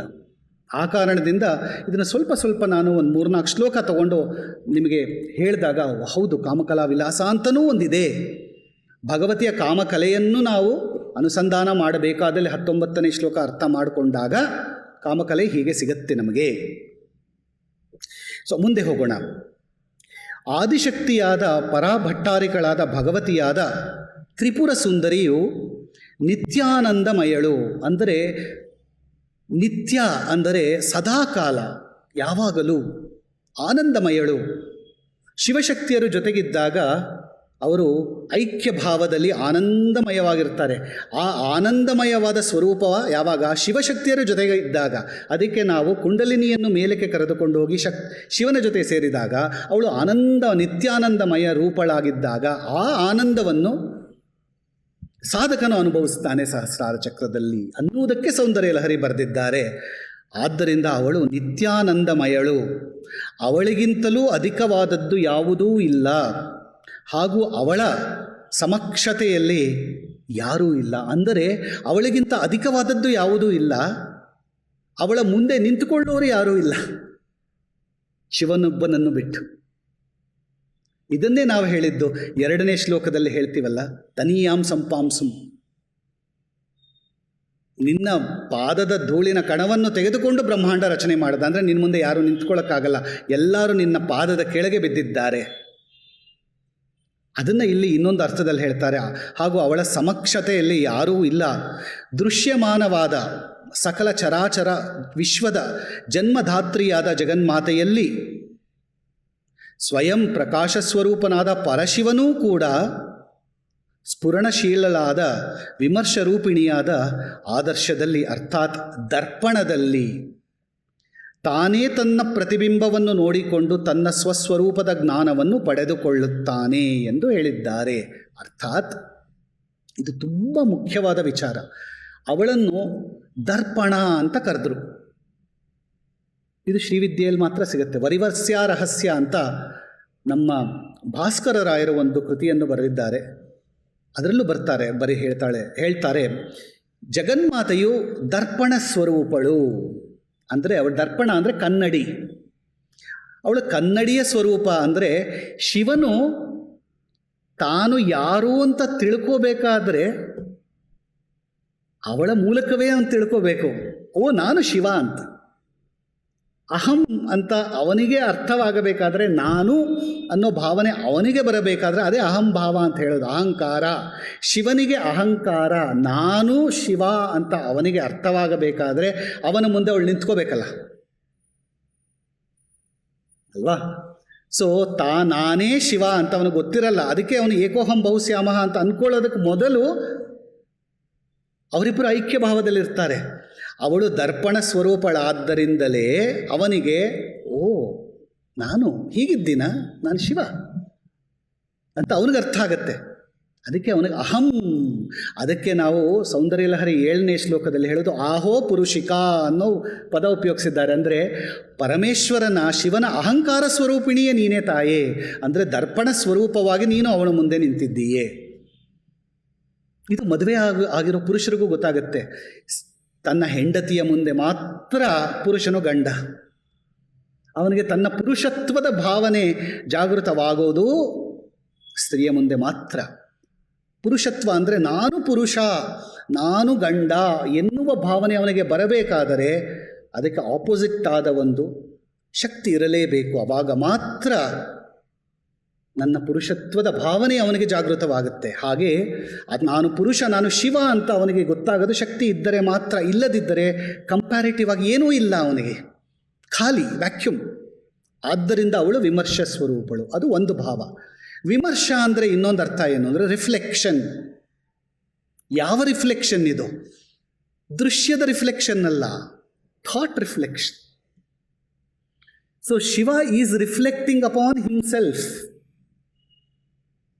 ಈ ರಿಫ್ಲೆಕ್ಷನ್ ಅಂದರೆ ನಾನು ಏನೂ ಅಂತ ನಾನು ಕಾಂಟೆಂಪ್ಲೇಷನ್ ಮಾಡೋದು ರಿಫ್ಲೆಕ್ಷನ್. ಕಾಂಟೆಂಪ್ಲೇಷನ್ ಅಂದರೆ ಅವನು ವಿಚಾರ ಮಾಡ್ತಾನೆ, ನಾನಾ ಇದು, ನಾನು ಅಂದರೆ ಶಿವನ, ಅಹಂ ನಾನಾ ಅನ್ನೋ ಒಂದು ಕಾಂಟೆಂಪ್ಲೇಷನ್ ಅವನಿಗೆ ಬರಬೇಕಲ್ಲ. ಅದಕ್ಕೆ ಅವಳು ರಿಫ್ಲೆಕ್ಷನ್. ಈ ಭಾವದಲ್ಲಿ ಅದು ರಿಫ್ಲೆಕ್ಷನ್, ಈ ಭಾವದಲ್ಲಿ ಅದು ವಿಮರ್ಶ. ವಿಮರ್ಶ ಮಾಡುವುದು ಅಂದರೆ ರಿವ್ಯೂ ಮಾಡೋದು ಅಂತ. ತನಗೆ ತಾನೇ ರಿವ್ಯೂ ಮಾಡ್ಕೊಳ್ಳೋ ಭಾವನೆ ಅವನಿಗೆ ಬರಬೇಕಾದ್ರೆ ಆ ಥಾಟ್ ಅನ್ನೋದು ಬರಬೇಕಲ್ಲ. ಆ ಥಾಟ್ ಅನ್ನೋದು ಇರಲ್ಲ. ಅದು ಬರಬೇಕಾದ್ರೆ ಶಕ್ತಿ ಇರಲೇಬೇಕು. ಭಗವತಿ ಇದ್ದರೆ ಮಾತ್ರ ನಾನು ಲೀಲೆ ಮಾಡಲು ಸಾಧ್ಯ ಅಂತ ಅವನಿಗನ್ಸುತ್ತೆ. ಅಲ್ಲಿವರೆಗೆ ಅದು ಗೊತ್ತಾಗಲ್ಲ. ಆದರೆ ಗೊತ್ತಾಗೋ ಸಾಧ್ಯವೇ ಇಲ್ಲ. ಆನಂದಮಯವಾಗಿರ್ತಾನೆ. ಅದಕ್ಕೆ ಅವನ ಲಿಂಗಾಕಾರದಲ್ಲಿ ಇಟ್ಟಿದ್ದೀವಿ. ಯಾಕೆ ಒಂದು ಲಿಂಗಾಕಾರದಲ್ಲಿ ಒಂದು ಬಿಂದುವಾಗಿ ಇಟ್ಟಿದ್ದೇವೆ ಅಂದರೆ ಅವನಿಗೆ ಯಾವ ಆಕಾರನೂ ಕೊಡಲಿಲ್ಲ. ಆನಂದಮಯನಾಗಿ ಒಂದು ಬಿಂದುವಾಗಿರಪ್ಪ, ಇದೇ ನಿನಗೆ ಈ ಬಿಂದುವಾಗಿರುವುದಕ್ಕಿಂತ ಆನಂದ ಸ್ವರೂಪ ಇನ್ನೇನಿದೆ? ಯಾವ ಸ್ಥಿತಿ ಅದು? ಆ ಬೈಂದವ ಸ್ಥಿತಿ ಇದೆಯಲ್ಲ. ಅದಕ್ಕೆ ನಾವು ಶಿವನನ್ನು ಪೂಜೆ ಮಾಡೋದು ಯಾಕೆ? ರುದ್ರ ಹೇಳ್ಕೊಳ್ಳೋದು ಯಾಕೆ? ಯಾಕೆಂದರೆ ಅವನಿಗೆ ಆ ಬಿಂದು ಸ್ವರೂಪದಲ್ಲಿ ಪೂಜೆ ಮಾಡಿದಾಗ ಅವನಿಗೆ ಬರುವ ಆನಂದ ಸ್ಥಿತಿ ನನಗೆ ಸಿಗಲಿ ಅನ್ನುವ ಒಂದು ಒಳಗಿನ ಒಂದು ವಿಮರ್ಶಾತ್ಮಕ ಭಾವನೆಯಿಂದ ನಾವು ರುದ್ರ ನಮಕ ಚಮಕ ಹೇಳ್ಕೊಂಡು ಭಗವಂತಗೆ ಪೂಜೆ ಮಾಡೋದು. ಆ ಆನಂದ ಸ್ಥಿತಿ ನನಗೆ ಸಿಗಬೇಕು ಅಂತ. ಅದು ಬಿಟ್ಟರೆ ಶಿವನಿಗೆ ಆರಾಧನೆ ಮಾಡೋಕ್ಕೆ ಆ ಲಿಂಗವೆನ್ನುವ ಬಿಂದುವಿಗೆ ಆರಾಧನೆ ಮಾಡೋದಕ್ಕೆ ಏನು ನಮಗೆ ಯಾವ ಕಾರಣದಿಂದ ನಾವು ಹೋಗಿ ಮಾಡ್ತೀವಿ? ಏನೂ ಇಲ್ವಲ್ಲ. ಭಕ್ತಿ ಭಾವ ಬರೋದಕ್ಕೂ ಕೂಡ ಒಂದು ಬಿಂದುವಿನಲ್ಲಿ ಹೇಗೆ ಬರುತ್ತೆ? ಆ ಸ್ಥಿತಿಯಲ್ಲಿ ನಮ್ಮ ಸನಾತನ ಧರ್ಮವು ಒಂದು ಬಿಂದುವನ್ನು ದೇವರನ್ನಾಗಿ ಮಾಡಿ ಇಟ್ಟಿದ್ದಾರೆ ಎಂದರೆ ಶಿವನಿಗೆ ನಾವು ಯಾವ ಸ್ಥಾನವನ್ನು ಕೊಟ್ಟಿದ್ದೇವೆ ಅನ್ನೋದೇ ನಮಗೆ ಗೊತ್ತಿಲ್ಲ. ಅದನ್ನು ನಾವು ವಿಮರ್ಶೆ ಮಾಡ್ಕೋಬೇಕು ಅನ್ನೋ ಕಾರಣಕ್ಕೆ ಕಾಮಕಲಾ ವಿಲಾಸ ಬೈಂದವ ರೂಪದಲ್ಲಿ ಒಂದೇ ಒಂದು ಬಿಂದುವಾಗಿ ಬಂದು ನಿಂತುಕೊಳ್ಳುತ್ತೆ. ಅದು ಮುಖಂ ಬಿಂದುಂ ಕೃತ್ವಾ ಅಂದಾಗ ಆ ಪರಬ್ರಹ್ಮ ಸ್ವರೂಪವನ್ನು ನಾವು ಬಿಂದುವಾಗಿ ಭಾವಿಸಬೇಕು. ಎಷ್ಟು ಚೆನ್ನಾಗಿದೆ, ಎಷ್ಟು ಆಧ್ಯಾತ್ಮವಾಗಿದೆ, ಎಷ್ಟು ಆಬ್ಸ್ಟ್ರಾಕ್ಟ್ ಆಗಿದೆ ಇದು ಅಲ್ವಾ. ಅದಾದ ಮೇಲೆ ಎರಡು ತತ್ವ ಬರುತ್ತೆ, ಶಿವತತ್ವ ಶಕ್ತಿ ತತ್ವ. ಒಂದು ಶಿವತತ್ವ, ಒಂದು ಪ್ರಕಾಶ, ಒಂದು ವಿಮರ್ಶ, ಅದು ವಿಸರ್ಗ. ಆ ಎರಡನೇ ತತ್ವ ನಾನಿಲ್ಲಿ ಹೇಳ್ತಾ ಇದ್ದೀನಿ. ಏನು ಅಂತ ನೋಡಿದಾಗ ಆ ವಿಸರ್ಗ ಅಂದಾಗ ಅದು ಪರಬ್ರಹ್ಮ ತತ್ವದಲ್ಲಿ ಎಲ್ಲವೂ ಒಂದಾಗಿರುತ್ತೆ. ವಿಸರ್ಗ ಅಂತ ಬಂದಾಗ ಒಂದು ಶಿವತತ್ವ, ಇದು ನಾನು ಶಿವ ಅಂತ ವಿಸರ್ಗವನ್ನು ನೋಡಿ, ಅಂದರೆ ಒಂದು ಬಿಂದು ಇನ್ನೊಂದು ಬಿಂದು ನೋಡಿಕೊಂಡು ನಾನಿದು ಅಂತ ನೋಡಿಕೊಂಡು ಅರ್ಥ ಮಾಡ್ಕೋತಾ ಇದೆ. ಅದೆರಡನ್ನೂ ಬರೀ ಅಂದರೆ ಸೃಷ್ಟಿನೇ ನೀವು ಬರೀತಾ ಇದ್ದೀರಾ. ಸೃಷ್ಟಿಗೆ ಮೊದಲು ಏನಿತ್ತು, ಮಹಾಬಿಂದುವಿತ್ತು, ಏನೂ ಇರಲಿಲ್ಲ. ಆಮೇಲೆ ಒಂದು ಬಿಂದು ಬಂತು, ಆ ಬಿಂದು ಆದ ಮೇಲೆ ಎರಡಾಯಿತು, ಶಿವ ಆಯಿತು, ಶಕ್ತಿ ಆಯಿತು. ಅದೆರಡನ್ನೂ ಬರೆದ್ರಿ. ಅದಾದ ಮೇಲೆ ಸೃಷ್ಟಿಲಿ ಏನು ಬಂತು? ಸೃಷ್ಟಿ ಆಗುವುದಕ್ಕೆ ಒಂದು ಯೋನಿರೂಪ ಬೇಕು, ಪ್ರಜನನ ಕ್ರಿಯೆ ಬೇಕು. ಒಂದು ಎಕ್ಸಾಂಪಲ್ ಕೊಡ್ತೀನಿ. ನಮ್ಮ ಸೋಲಾರ್ ಸಿಸ್ಟಮ್ನಲ್ಲಿ ಸೂರ್ಯನಿಗೂ ಕೂಡ ಅವನಿಗೇನು ಕರಿತೀವಿ ನಾವು? ಸಾವಿತ್ರಿ ಅಂತ ಕರಿತೀವಿ. ಯಾಕೆ? ಅವನ ಪ್ರಜನನ ಕ್ರಿಯೆ. ನಾವು ಅರ್ಥ ಮಾಡ್ಕೊಂಡಿರೋದೇನೋ, ಸೂರ್ಯನಿಲ್ಲದಿದ್ದರೆ ನಮ್ಮ ಪ್ರಾಣಶಕ್ತಿ ಇರೋದಿಲ್ಲ. ಅಂದರೆ ಪ್ರಾಣಿಗಳಾಗಲಿ ಗಿಡಗಳಾಗಲಿ ಇವು ಉತ್ಪತ್ತಿ ಆಗುವುದಿಲ್ಲ, ಅಂದರೆ ರೀಪ್ರೊಡಕ್ಷನ್ ಆಗಲ್ಲ. ಈ ರೀಪ್ರೊಡಕ್ಟಿವ್ ಎಬಿಲಿಟಿ ಅಂತ ಬರಬೇಕಾದ್ರೆ ಸೂರ್ಯನಲ್ಲಿ ಕೂತಿದೆ. ಅದು ಸಾವಿತ್ರಿ ಶಕ್ತಿ. ಅಂದರೆ ಪ್ರಸವ ಮಾಡುವ ಶಕ್ತಿಯು ಸೂರ್ಯ ಭಗವಂತನಲ್ಲಿ ಇರೋದರಿಂದಲೇ ಅದು ಸಾವಿತ್ರಿ ಗಾಯತ್ರಿ. ಹಾಗೆಯೇ ಭಗವಂತನಿಗೆ ಪರಬ್ರಹ್ಮ ತತ್ವಕ್ಕೂ ಒಂದು ಪ್ರಸವ ಕ್ರಿಯೆ ಬೇಕಲ್ಲ, ಅದೇ ಆ ಮಹಾಯೋನಿ. ಇಡೀ ಬ್ರಹ್ಮಾಂಡಕ್ಕೆ, ಸೂರ್ಯ ಮಂಡಲಕ್ಕೆ ಹೇಗೆ ಗಾಯತ್ರಿ ಸಾವಿತ್ರಿ ಇದೆಯೋ, ಬ್ರಹ್ಮಾಂಡಕ್ಕೂ ಕೂಡ ಆ ಪ್ರಸವ ಕ್ರಿಯೆ, ಪ್ರಜನನ ಕ್ರಿಯೆ ಎನ್ನುವುದಕ್ಕೆ ಅದಕ್ಕೆ ಇದು ಮಾಡಿದ್ರು. ಅದಕ್ಕೆ ಅರಬಿಂದೋ ಸಾವಿತ್ರಿ ಅಂತ ಬರೆದಿರೋದು ಆ ಕಾರಣಕ್ಕೆ. ಸಾವಿತ್ರಿ ಅಂತ ಅರಬಿಂದೋ ಅವ್ರದ್ದು ಒಂದು ಪುಸ್ತಕ ಇದೆ, ತುಂಬ ಪ್ರಶಸ್ತವಾದ ಪುಸ್ತಕ, ಓದಿ. ಇಡೀ ಬ್ರಹ್ಮಾಂಡದ ಜನನಿಯಾದ ಸಾವಿತ್ರಿಯನ್ನು ಕುರಿತು ಬರೆದಿದ್ದಾರೆ. ಹೇಗೆ ಮಹಾಯೋನಿಯು ಕೆಲಸ ಮಾಡುತ್ತೆ ಅಂತ, ಮಹಾಕಾವ್ಯ ಅದು. ಸೊ ಇದಿಷ್ಟೂ ಸೇರಿ ಕಾಮಕಲೆ. ಇಲ್ಲಿ ಏನು ಹೇಳ್ತಾ ಇದ್ದಾರೆ ಅಂದರೆ, ಶಿವನು ಈ ವಿಸರ್ಗದಲ್ಲಿ ಒಂದು ಬಿಂದು, ಇನ್ನೊಂದು ಬಿಂದು, ಒಂದು ಪ್ರಕಾಶ, ಇನ್ನೊಂದು ವಿಮರ್ಶ, ಒಂದನ್ನೊಂದು ತಿಳ್ಕೊಳ್ತಾ ಇದೆ ನಾನೇನು ಅಂತ. ಸಾಜಯತಿ ಶಕ್ತಿರಾಧ್ಯ ನಿಜ ಸುಖಮಯ ನಿತ್ಯ ನಿರುಪಮಾಕಾರ ಭಾವಿ ಚರಾಚರ ಬೀಜಂ ಶಿವರೂಪ ವಿಮರ್ಶಿನಿ ಶಿವರೂಪ ವಿಮರ್ಶ ನಿರ್ಮಲ ದರ್ಶಃ ಅಂತ 2ನೇ ಶ್ಲೋಕದಲ್ಲಿ ಹೇಳ್ತಾರೆ. ಅರ್ಥ, ಆದ್ಯತಮಳಾದ ಆತ್ಮಸುಖ ವಿಶ್ರಾಂತಳಾದ ನಿತ್ಯಳಾಗಿ ಶಾಶ್ವತ ಸ್ಥಿತಿಯಲ್ಲಿ ನೆಲೆಸಿರುವ ನಿರುಪಮ ಆಕಾರಳಾದ ಭವಿಷ್ಯೋತ್ಪನ್ನಳಾದ, ಅರ್ಥಾತ್ ಮುಂದೆ ಭವಿಷ್ಯದಲ್ಲಿ ನಿಶೇಷವಾಗಿ ಉತ್ಪನ್ನವಾಗುವ, ಅಂದರೆ ನಿಶೇಷವಾಗಿ ಅಂದರೆ ಶೇಷವಿಲ್ಲದೆ ಎಲ್ಲವೂ ಸೇರಿ ಉತ್ಪನ್ನವಾಗುವ ಸ್ಥಾವರ ಜಂಗಮಾತ್ಮಕವಾದ ಸಕಲ ಚರಾಚರ ಜಗತ್ತಿನ ಬೀಜರೂಪದ ಮೂಲ ಕಾರಣಳಾದ ಹಾಗೂ ಶಿವನ ಆತ್ಮ ಸಾಕ್ಷಾತ್ಕಾರಕ್ಕಾಗಿ, ಶಿವನಿಗೂ ಆತ್ಮ ಸಾಕ್ಷಾತ್ಕಾರ ಆಗಬೇಕಲ್ಲ, ನಾನು ಶಿವ ಅಂತ ತಿಳ್ಕೋಬೇಕಲ್ಲ ಅವನು, ಅದಕ್ಕೆ ಅವಳು ಅಹಂಕಾರ ಸ್ವರೂಪಿಣಿ. ಶಿವನ ಆತ್ಮ ಸಾಕ್ಷಾತ್ಕಾರಕ್ಕಾಗಿ ನಿರ್ಮಲವಾದ ಮುಕುರ ಸ್ವರೂಪದವಳಾದ, ಮುಕುರ ಅಂದರೆ ದರ್ಪಣಳಾದ, ಶಿವನಿಗೆ ಆತ್ಮ ಸಾಕ್ಷಾತ್ಕಾರವಾಗಬೇಕಾದರೆ ಶಿವನಿಗೂ ಒಂದು ದರ್ಪಣ, ಒಂದು ರಿಫ್ಲೆಕ್ಷನ್, ವಿಮರ್ಶ ಅಂತ ಬೇಕಲ್ಲ, ಆ ಸ್ವರೂಪದವಳು ಅವಳು ಎನ್ನುವ ಆ ವಿಮರ್ಶ ಶಕ್ತಿಯು ಎಲ್ಲವನ್ನೂ ಅತಿಕ್ರಾಂತ ಮಾಡಿ, ಎಲ್ಲವನ್ನೂ ಮೀರಿ ಸರ್ವೋಪರಿಯಾಗಿ ಸ್ಥಿತಳಾಗಿರುವಳು ಅಂತ ಪ್ರಾರ್ಥನೆ ಮಾಡ್ತಾ ಇದ್ದಾರೆ ಕಾಮಕಲಾ ವಿಲಾಸದ. ಎಷ್ಟು ಉನ್ನತವಾಗಿದೆ ಈ ಒಂದು ಪ್ರಾರ್ಥನೆ. ಈ ದೃಷ್ಟಿಯನ್ನು ಮನಸ್ಸಿನಲ್ಲಿ ಇಟ್ಕೊಂಡು ಶಂಕರ ಭಗವತ್ಪಾದರು ಒಂದೇ ಒಂದು ಶ್ಲೋಕದಲ್ಲಿ ಎಲ್ಲ ಇಟ್ಬಿಟ್ರು. ಮುಂದಿನ 3ನೇ ಶ್ಲೋಕ ಪರಾಶಕ್ತಿಯಾದ ಇಲ್ಲಿ ಇದನ್ನು ಹೇಳಿದ್ರು. ಮುಂದೆ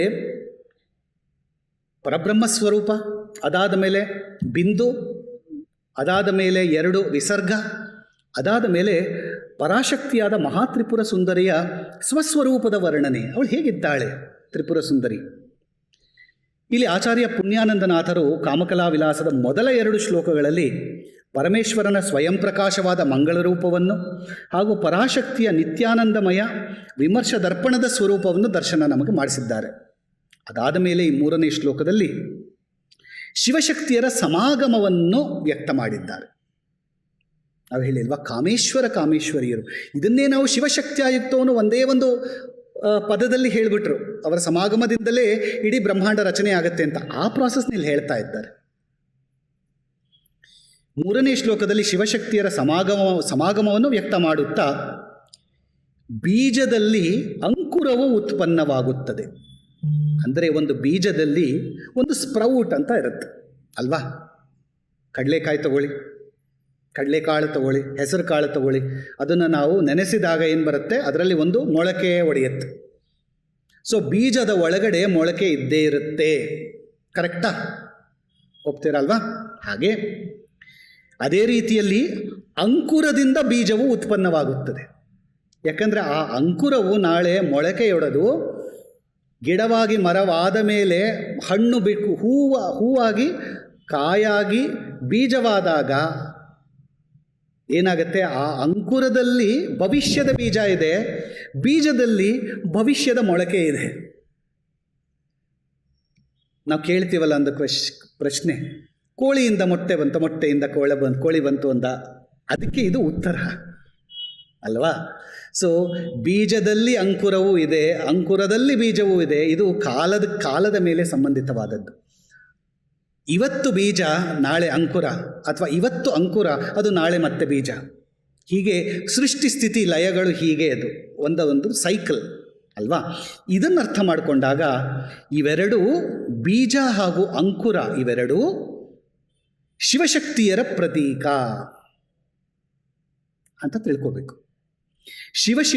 ಶಿವಶಿವೆ ಇಬ್ಬರೂ ಸಮಾನ ರೀತಿಯಲ್ಲಿ ಈ ಬೀಜಾಂಕುರದಲ್ಲಿ ಸ್ಥಿತರಾಗಿರುವರು. ಅಂದರೆ ನಾವು ಒಂದೊಂದು ಮೊಳಕೆಯಲ್ಲೂ ಕೂಡ, ಒಂದೊಂದು ಬೀಜದಲ್ಲೂ ಕೂಡ ಶಿವಶಕ್ತಿಯರಿದ್ದಾರೆ. ಬ್ರಹ್ಮಾಂಡವೆನ್ನುವ ಹಿರಣ್ಯ ಗರ್ಭ ಎನ್ನುವ ಬೀಜದಲ್ಲಿ ಕೂಡ ಶಿವಶಕ್ತಿಯರು ನೆಲೆಯಾಗಿದ್ದಾರೆ. ಹಾಗೆ ನಮ್ಮ ಚಕ್ರವೂ ಕೂಡ ಬೀಜ ಸ್ವರೂಪವೇ. ಅದರಲ್ಲೂ ಕೂಡ ಷಟ್ಚಕ್ರಗಳಲ್ಲಿ ಶಿವಶಕ್ತಿಯರು ನೆಲೆಯಾಗಿದ್ದಾರೆ. ಶಿವನು ಜ್ಞಾನವಾದರೆ ಶಕ್ತಿಯು ಕ್ರಿಯೆ. ಇದು ತುಂಬ ಮುಖ್ಯ. ಶಿವನು ಜ್ಞಾನ ಅಂದರೆ ಅರ್ಥ. ನಮ್ಮಲ್ಲಿರುವ ಎಲ್ಲ ಜ್ಞಾನವೂ ಶಿವ. ನಾವು ಮಾಡುವ ಎಲ್ಲ ಕ್ರಿಯೆಯೂ ಶಕ್ತಿ. ಆದರೆ ಜ್ಞಾನವಿಲ್ಲದೆ ಮಾಡುವ ಕ್ರಿಯೆ ಏನಾಗುತ್ತೆ? ನೀರಿನಲ್ಲಿ ಹೋಮವಾಗುತ್ತೆ. ತಿಳ್ಕೊಳ್ದೆ ಮಾಡ್ತೀಯ ಕೆಲಸ ಅಂತ ಹೇಳಲ್ವಾ? ತಿಳ್ಕೊಂಡು ಮಾಡು, ಅರ್ಥ ಮಾಡ್ಕೊಂಡು ಮಾಡು. ಅರ್ಥ ಮಾಡಿಕೊಂಡು ಮಾಡುವ ಕೆಲಸವು ಫಲಸ್ವರೂಪವಾಗಿರುತ್ತೆ. ಅರ್ಥವಿಲ್ಲದೆ ಮಾಡುವ ಕೆಲಸವು ನಿರರ್ಥಕವಾಗಿರುತ್ತೆ ಎನ್ನುವ ಭಾವನೆ ನಮಗೆ ಒಳಗಡೆ ಬಂದಾಗ ಇಲ್ಲಿ ನಾವೆಲ್ಲ ಸೇರಿದ್ದೀವಿ. ಜ್ಞಾನ ಅನುಸಂಧಾನವೆನ್ನುವ ಕೆಲಸಕ್ಕೆ ಕುಳಿತಿದ್ದೀವಿ, ಜ್ಞಾನ ಯಜ್ಞವೆನ್ನುವ ಕೆಲಸಕ್ಕೆ ಕುಳಿತಿದ್ದೀವಿ. ಇದರ ಫಲಸ್ವರೂಪವು ಖಂಡಿತವಾಗಿಯೂ ಫಲಪ್ರದವಾಗಿರುತ್ತೆ, ನಿಷ್ಫಲವಾಗುವುದಿಲ್ಲ ಅಲ್ವಾ? ಸೊ ಜ್ಞಾನ ಹಾಗೂ ಕ್ರಿಯೆ ಎನ್ನುವ ಈ 2 ತತ್ವಗಳ ಮೂಲಕವಾಗಿಯೇ ಜಗತ್ತಿನ ನಿರ್ಮಾಣವು ಸಾಧ್ಯವಾಗುತ್ತದೆ. ಶಿವನು ಜ್ಞಾನವನ್ನು ಕೊಡುತ್ತಾನೆ ಜಗತ್ತಿನ ಕ್ರಿಯೇಷನ್ಗೆ, ಶಕ್ತಿಯು ಕ್ರಿಯೆಯನ್ನು ಕೊಡುತ್ತಾಳೆ. ಆದರೆ ಅವಳೇ ಅವನ ಜ್ಞಾನಶಕ್ತಿ ಕೂಡ. ಅವನು ಜ್ಞಾನವಾದರೆ ಆ ಜ್ಞಾನದ ಹಿಂದಿರುವ ಶಕ್ತಿಯೂ ಅವಳೇ. ಪುರುಷನು ಎಷ್ಟು ಬೇಕಾದರೂ ಮನೆಗೆ ಬರೋದಕ್ಕೆ ಮೊದಲು ನಾನು ಅಂತ ಅನ್ಕೋಬೋದು. ಹೆಂಡತಿ ಮುಂದೆ ನಿಂತ್ಕೊಂಡಾಗ ಮಾತ್ರ ಬಾಯಿ ಕಟ್ಟಿಬಿಡುತ್ತೆ. ಎಲ್ಲರಿಗೂ ಆಗಲ್ಲ, ಕೆಲವ್ರಿಗೆ ಮಾತ್ರ. ಅಂದರೆ ಕ್ರಿಯಾಸ್ವರೂಪಿಣಿಯಾದ ಸ್ತ್ರೀಯ ಮುಂದೆ ಬರೀ ಶುಷ್ಕ ಜ್ಞಾನಕ್ಕೆ ಕೆಲಸವಿಲ್ಲ.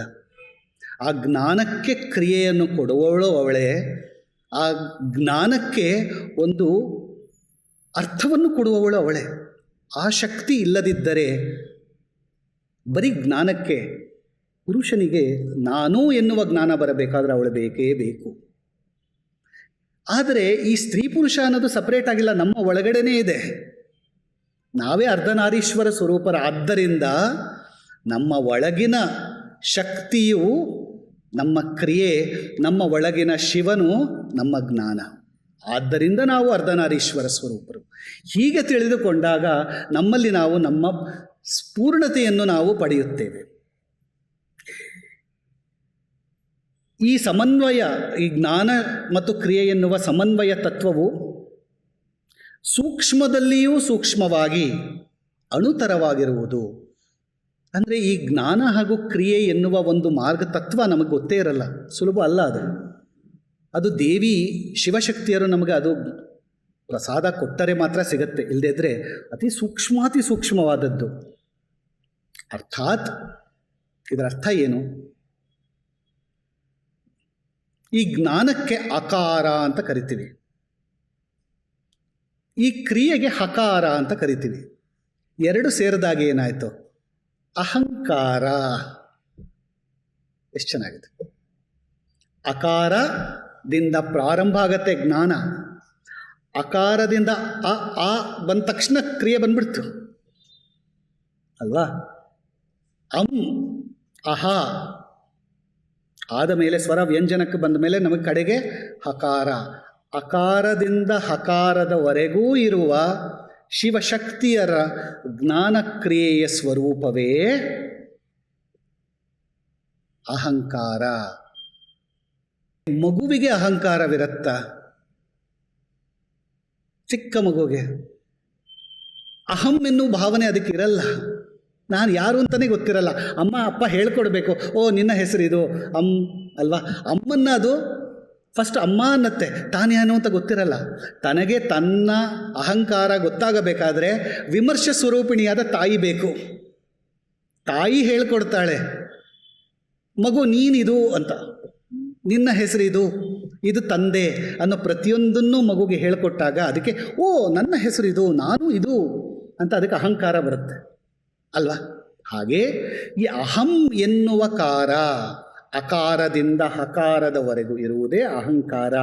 ಇದು ಶಿವಶಕ್ತಿಯರ ಮಿಲನದಿಂದ ನಿಷ್ಪನ್ನವಾಗುವ ಜ್ಞಾನಕ್ರಿಯೆಯಿಂದ ಎರಡನ್ನು ಸೇರಿದ್ರಿಂದ ನಿಷ್ಪನ್ನವಾಗುವ ಅಹಂ ಪದವೇ ಇದರ ಭಾವದ ವಾಚ್ಯವಾಗಿರುವುದು. ಈ ಅಹಂಭಾವದಲ್ಲಿ ಅಕಾರದಿಂದ ಹಿಡಿದು ಹಕಾರ ಪರ್ಯಂತವಾದ ಸಕಲ ಮಾತೃಕೆಯರು, ಅರ್ಥಾತ್ 50 ಅಕ್ಷರಗಳು ಅಕಾರ ರೂಪದ ಶಿವ, ಹಕಾರ ರೂಪದ ಶಕ್ತಿಯ ಜೊತೆ ಸಮನ್ವಯವಾದ ರೂಪ ಇರುವುದು ಅಂತ ಆಚಾರ್ಯರು ಹೇಳಿದ್ದಾರೆ. ಇದನ್ನು ತೋರಿಸೋದಕ್ಕೋಸ್ಕರವೇ ನಮಗೆ ಎರಡು ಇರೋದು. ಒಂದು ವಿಸರ್ಗ. ಈ ವಿಸರ್ಗವು ಏನು ಹೇಳುತ್ತೆ? ಮುಖಂ ಬಿಂದುಂ ಕೃತ್ವ ಅಂದ ತಕ್ಷಣ 2 ವಿಸರ್ಗ ಬರುತ್ತಲ್ಲ, ಕುಚಯುಗಂ ಅಂತ ಹೇಳಿದ್ದು. ಈ 2 ವಿಸರ್ಗವೇ ಅಕಾರದಿಂದ ಹಿಡಿದು ಹಕಾರ. ಹ ಅಂತ ನಾನು ಹೀಗೆ ಬೇಕಾದ್ರೂ ಬರಿಬೋದು ಕನ್ನಡದಲ್ಲಿ, ಹಿಂದಿಯಲ್ಲಿ ಸಂಸ್ಕೃತದಲ್ಲಿ ಹಕಾರ ಬರಿಬೋದು ಅಲ್ವಾ? ಅಥವಾ ಅಹ ಅಂತಂದಾಗ ಆ ಹಕಾರವು ಅಕಾರಕ್ಕೆ ಸೇರಿಬೇಕು. ಆದ್ದರಿಂದ ಹಕಾರಕ್ಕೆ 2 ಅರ್ಥ, ಅದು ವಿಸರ್ಗ ಹಾಗೂ ಕಡೆಯ ಅಕಾರದಿಂದ ಹಕಾರದವರೆಗೂ ಬರುತ್ತೆ ಅಂತ. ಆದ್ದರಿಂದ ಈ ವಿಸರ್ಗ ಸ್ವರೂಪವೇ ಹಕಾರ. ಇದನ್ನು ಶಂಕರ ಭಗವತ್ಪಾದರು ಪ್ರಪಂಚಸಾರ ತಂತ್ರದಲ್ಲಿ ತುಂಬ ಚೆನ್ನಾಗಿ ಕೊಟ್ಟಿದ್ದಾರೆ. ಈ ತಂತ್ರ ಇದೇ ನಾವು ಹ್ರೀಂಕಾರ ಅಂತ ಕರಿತೀವಲ್ಲ, ಭುವನೇಶ್ವರಿ ಬೀಜ. ಈ ಹ್ರೀಂಕಾರದಲ್ಲಿ ಹಕಾರವು ಇದೆ, ವಿಸರ್ಗ. ಈ ವಿಸರ್ಗವೇ ಭುವನೇಶ್ವರಿ. ಈ ಶ್ಲೋಕದಲ್ಲಿ ಹೇಳ್ತಾ ಇದ್ದಾರೆ, ಸ್ವಲ್ಪ ಡೀಟೇಲಾಗಿ ತಗೋತಾ ಇದ್ದೀನಿ, ಯಾಕಂದರೆ ಇದನ್ನು ಸ್ವಲ್ಪ ಡೀಟೇಲಾಗಿ ಅರ್ಥ ಆದಾಗ ಮನಸ್ಸಿನಲ್ಲಿ ಸೌಂದರ್ಯ ಲಹರಿ ಕ್ಲಿಯರ್ ಆಗಿಬಿಡುತ್ತೆ. ಮರೆಯೋದಿಲ್ಲ, ಜನ್ಮ ಜನ್ಮಾಂತರಕ್ಕೂ ನಾವು ಮರೆಯೋದಿಲ್ಲ. ಇದು ಸ್ಫುಟ ಶಿವಶಕ್ತಿ ಸಮಾಗಮ ಬೀಜಾಂಕುರ ರೂಪಿಣಿ ಪರಾಶಕ್ತಿ ಅಣುತರ ರೂಪಾನುತ್ತರ ವಿಮರ್ಶ ಲಿಪಿ ಲಕ್ಷ ವಿಗ್ರಹ ಭಾತಿ ಅಂತ 3ನೇ ಶ್ಲೋಕ ಹೇಳುತ್ತೆ.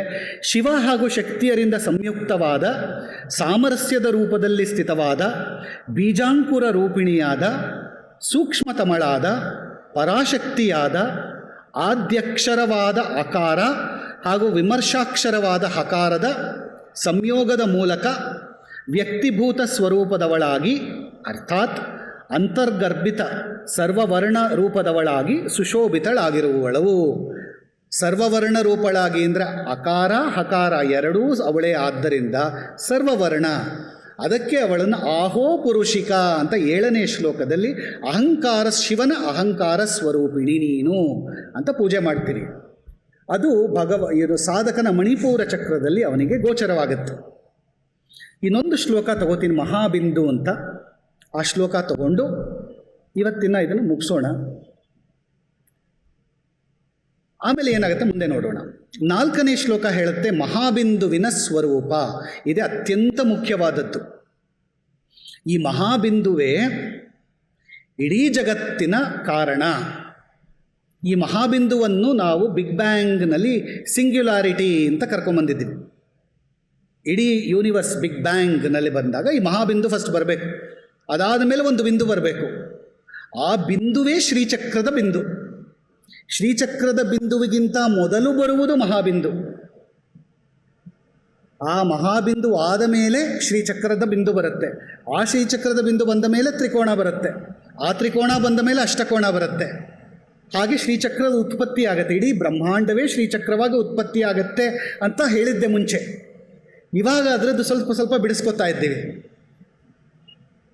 ಮೊದಲು ಏಕೋಹಂ ಬಹುಶ್ಯಾಮ ಶಿವ, ಅದಾದ ಮೇಲೆ ಅಕಾರ ಹಕಾರ ಅಹಂಕಾರ ಸ್ವರೂಪರಾದ ಶಿವಶಕ್ತಿ, ಶಿವಶಕ್ತಿಯರು ಜೊತೆಗೆ ಬಂದಾದಾಗ ಮಹಾಬಿಂದು, ಮಹಾಬಿಂದುವಾದ ಮೇಲೆ ಬಿಂದು, ಬಿಂದುವಾದ ಮೇಲೆ ನಮಗೆ ಬರುವುದು ತ್ರಿಕೋಣ.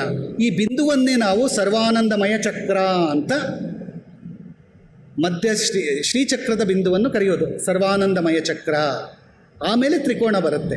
ಸೊ ಶ್ರೀಚಕ್ರದ ಉತ್ಪತ್ತಿಯನ್ನೇ ನಾವಿಲ್ಲಿ ಕಾಮಕಲಾ ವಿಲಾಸದಲ್ಲಿ ಹೇಳ್ಕೊಂಬರ್ತೀವಿ. ನಾವು ಶ್ರೀಚಕ್ರದ ಉತ್ಪತ್ತಿ ಗೊತ್ತಿಲ್ಲ, ಶ್ರೀಚಕ್ರ ಇದೆ ತಗೋ ಪೂಜೆ ಮಾಡು ಅಂದ್ರೆ ಅಯ್ಯೋ ಭಯ ಅಂತೀವಿ. ಶ್ರೀಚಕ್ರದ ಉತ್ಪತ್ತಿನೇ ಸೌಂದರ್ಯ ಲಹರಿಲಿ ಇಟ್ಟಿದ್ದಾರೆ.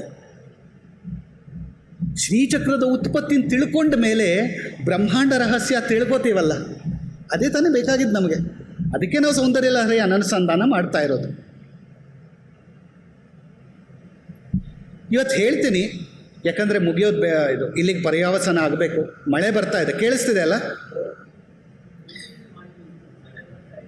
ಕಂಟಿನ್ಯೂ ಮಾಡೋಣ. ಸರಿ. ಆಚಾರ್ಯ ಪುಣ್ಯಾನಂದನಾಥರು ತಮ್ಮ ಕಾಮಕಲಾ ವಿಲಾಸದ ಮೊದಲ 2 ಶ್ಲೋಕಗಳಲ್ಲಿ ಪರಮಶಿವನ ಸ್ವಯಂ ಪ್ರಕಾಶ ಮಂಗಳ ರೂಪವನ್ನು ಹಾಗೂ ಪರಾಶಕ್ತಿಯ ನಿತ್ಯಾನಂದಮಯ ವಿಮರ್ಶ ದರ್ಪಣದ ಸ್ವರೂಪವನ್ನು ದರ್ಶನ ಮಾಡಿಸಿ, 3ನೆಯ ಶ್ಲೋಕದಲ್ಲಿ ಶಿವಶಕ್ತಿಯರ ಸಮಾಗಮವನ್ನು ಸೂಕ್ಷ್ಮ ರೂಪವಾದ ಬೀಜಾಂಕುರದ ರೂಪದಲ್ಲಿ ದರ್ಶನವನ್ನು ಮಾಡಿಸುತ್ತಾ ಶಿವನು ಜ್ಞಾನ, ಕೇಳಿಸ್ತಾ ಇದೆಯಾ? ಬೇಕಾದ್ರೆ ಮುಂದೆ ಬರ್ಬೋದು ಅಥವಾ ಯಾಕಂದರೆ ನನಗೆ ನನ್ನ ವಾಯ್ಸ್ ನನಗೆ ಡಿಸ್ಟರ್ಬ್ ಆಗ್ತಾ ಇದೆ. ನೋಡಿ ಅಮೃತ ವರ್ಷಿಣಿ ಹೇಗೆ ಬರ್ತಾ ಇದ್ದಾಳೆ. ಶಿವಶಕ್ತಿಯರಿಗೆ ತುಂಬ ಸಂತೋಷವಾಗ್ಬಿಟ್ಟಿದೆ.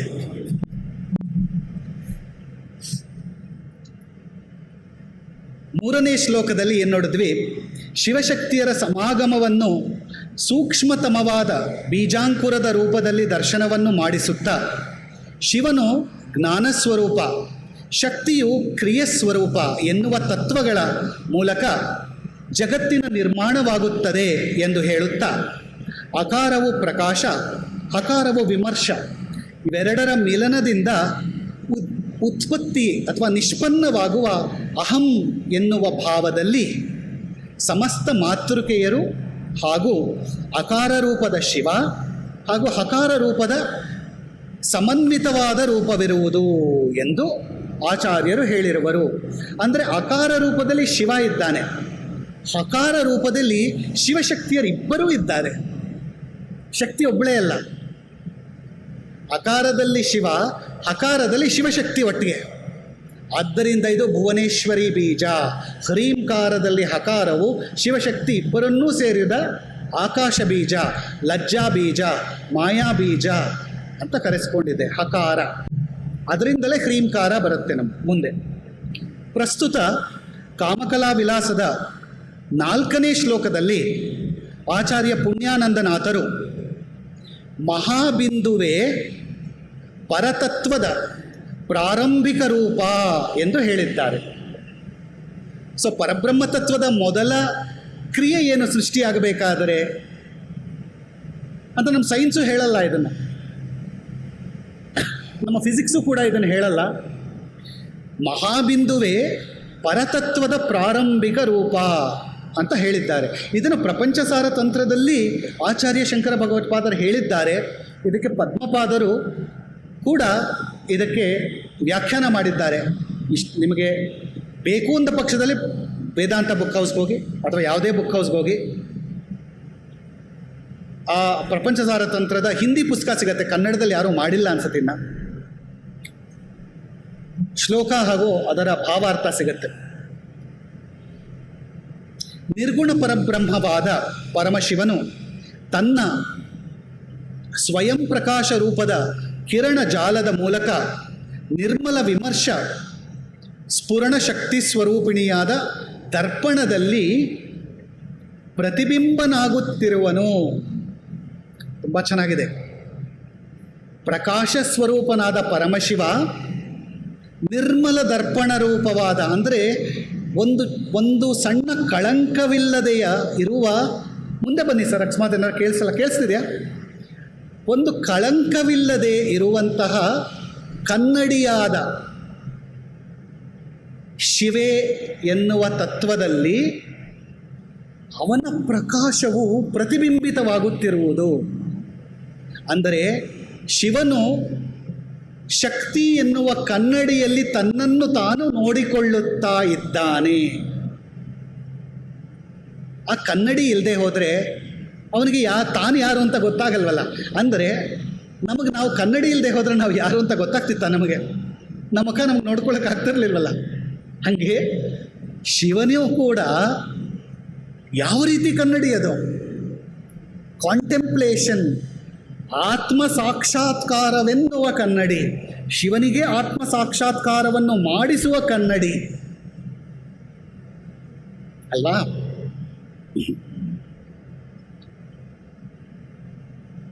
ನಮ್ಮ ಶಾಕ್ತ ದರ್ಶನ ಈ ರೀತಿಯಲ್ಲಿದೆ. ಕಾಶ್ಮೀರ್ ಶೈವಿಸಮ್ ಅಂತ ಕರಿತೀವಲ್ಲ, ಸ್ಪಂದಶಾಸ್ತ್ರ, ಅಭಿನವ ಗುಪ್ತರು, ಕ್ಷೇಮರಾಜರು, ಆದಿಶಂಕರರು, ಶಾಕ್ತ ಶೈವ ದರ್ಶನದ ಈ ಸ್ಥಿತಿಯಲ್ಲಿದೆ ನಮ್ಮ ಅದ್ವೈತ ದರ್ಶನ. ಇಷ್ಟು ಚೆನ್ನಾಗಿ ಇದನ್ನು ಅರ್ಥ ಮಾಡಿಕೊಂಡಾಗ ಮಾತ್ರ ನಮಗೆ ಶಿವಶಿವಿಯರು ಸಿಗ್ತಾರೆ. ಈ ಪ್ರತಿಬಿಂಬ ಅಂತ ಶಿವನು ಕನ್ನಡಿಯಲ್ಲಿ ನೋಡ್ಕೋತಾ ಇದ್ದಾನೆ. ಆ ಕನ್ನಡಿಯಲ್ಲಿ ಒಂದು ಪ್ರತಿಬಿಂಬ ಬರಬೇಕಲ್ಲ. ಶಿವನ ಪ್ರತಿಬಿಂಬ ಬೀಳತ್ತಲ್ಲ ಕನ್ನಡಿಲಿ, ರಿಫ್ಲೆಕ್ಷನ್. ಆ ರಿಫ್ಲೆಕ್ಷನ್ನೇ ಮಹಾಬಿಂದು, ಶಿವ ಅಲ್ಲ. So Shiva is the subject and there is a mirror and there is an object that Shiva sees in the mirror. That object in the mirror is Mahabindu. ಅಂದರೆ ಇಡೀ ಬ್ರಹ್ಮಾಂಡವೇ ಒಂದು ರಿಫ್ಲೆಕ್ಷನ್, ಕನ್ನಡಿಯೊಳಗಿನ ಗಂಟು. ನಾವು ಬ್ರಹ್ಮಾಂಡ ಅಂತ ಏನು ಅಂದ್ಕೊಂಡಿದ್ದೀವೋ, ನಾವು ಬದುಕಿರುವ ಬ್ರಹ್ಮಾಂಡವು ಶಕ್ತಿ ಎನ್ನುವ ಕನ್ನಡಿಯೊಳಗಿನ ಗಂಟು. ಯಾರಿಗೆ? ಶಿವನಿಗೆ ಗೊತ್ತು ಅದು ರಿಫ್ಲೆಕ್ಷನ್. ಆ ರಿಫ್ಲೆಕ್ಷನ್ನು ರಿಯಲ್ಲ ವರ್ಚುವಲ್ಲ ಹೇಳಿ? ಶಿವನ್ ಪ್ರಕಾರ ಇಟ್ ಈಸ್ ನಾಟ್ ರಿಯಲ್. ಕರೆಕ್ಟಾ?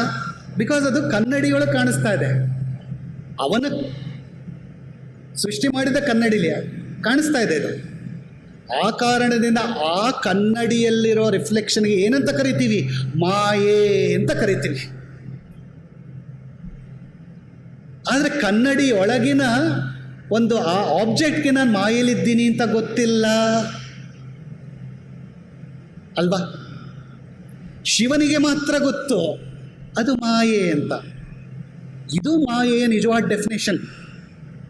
ಇದುವರೆಗೆ ಯಾರಿಗೂ ಹೇಳಲ್ಲ. ಮಾಯೆ ಎನ್ನುವುದು ಶಿವನ ಪ್ರಕಾರ ಅದು ಮಾಯೆ, ಏಕೆಂದರೆ ಅದು ಕನ್ನಡಿಯೊಳಗೆ ತನ್ನನ್ನು ಆತ್ಮ ಸಾಕ್ಷಾತ್ಕಾರ ಮಾಡಿಕೊಂಡಾಗ ತಾನು ಹೇಗಿದ್ದೀನಿ ಅಂತ ಕಾಣಿಸುತ್ತಲ್ಲ, ಅಂದರೆ ದೃಗ್ದೃಶ್ಯ ವಿವೇಕ ಅಂತ ಹೇಳಲ್ವಾ, ಇದೆ ಆದಿಶಂಕರರು ಬರೆದಿರೋದು. ದೃಕ್ ಅಂದರೆ ಶಿವ, ದೃಶ್ಯ ಯಾವುದು ಕನ್ನಡಿಯಲ್ಲಿ ಅವನು ಏನು ಕಾಣ್ತಿದ್ದಾನೋ ಅದು ದೃಶ್ಯ.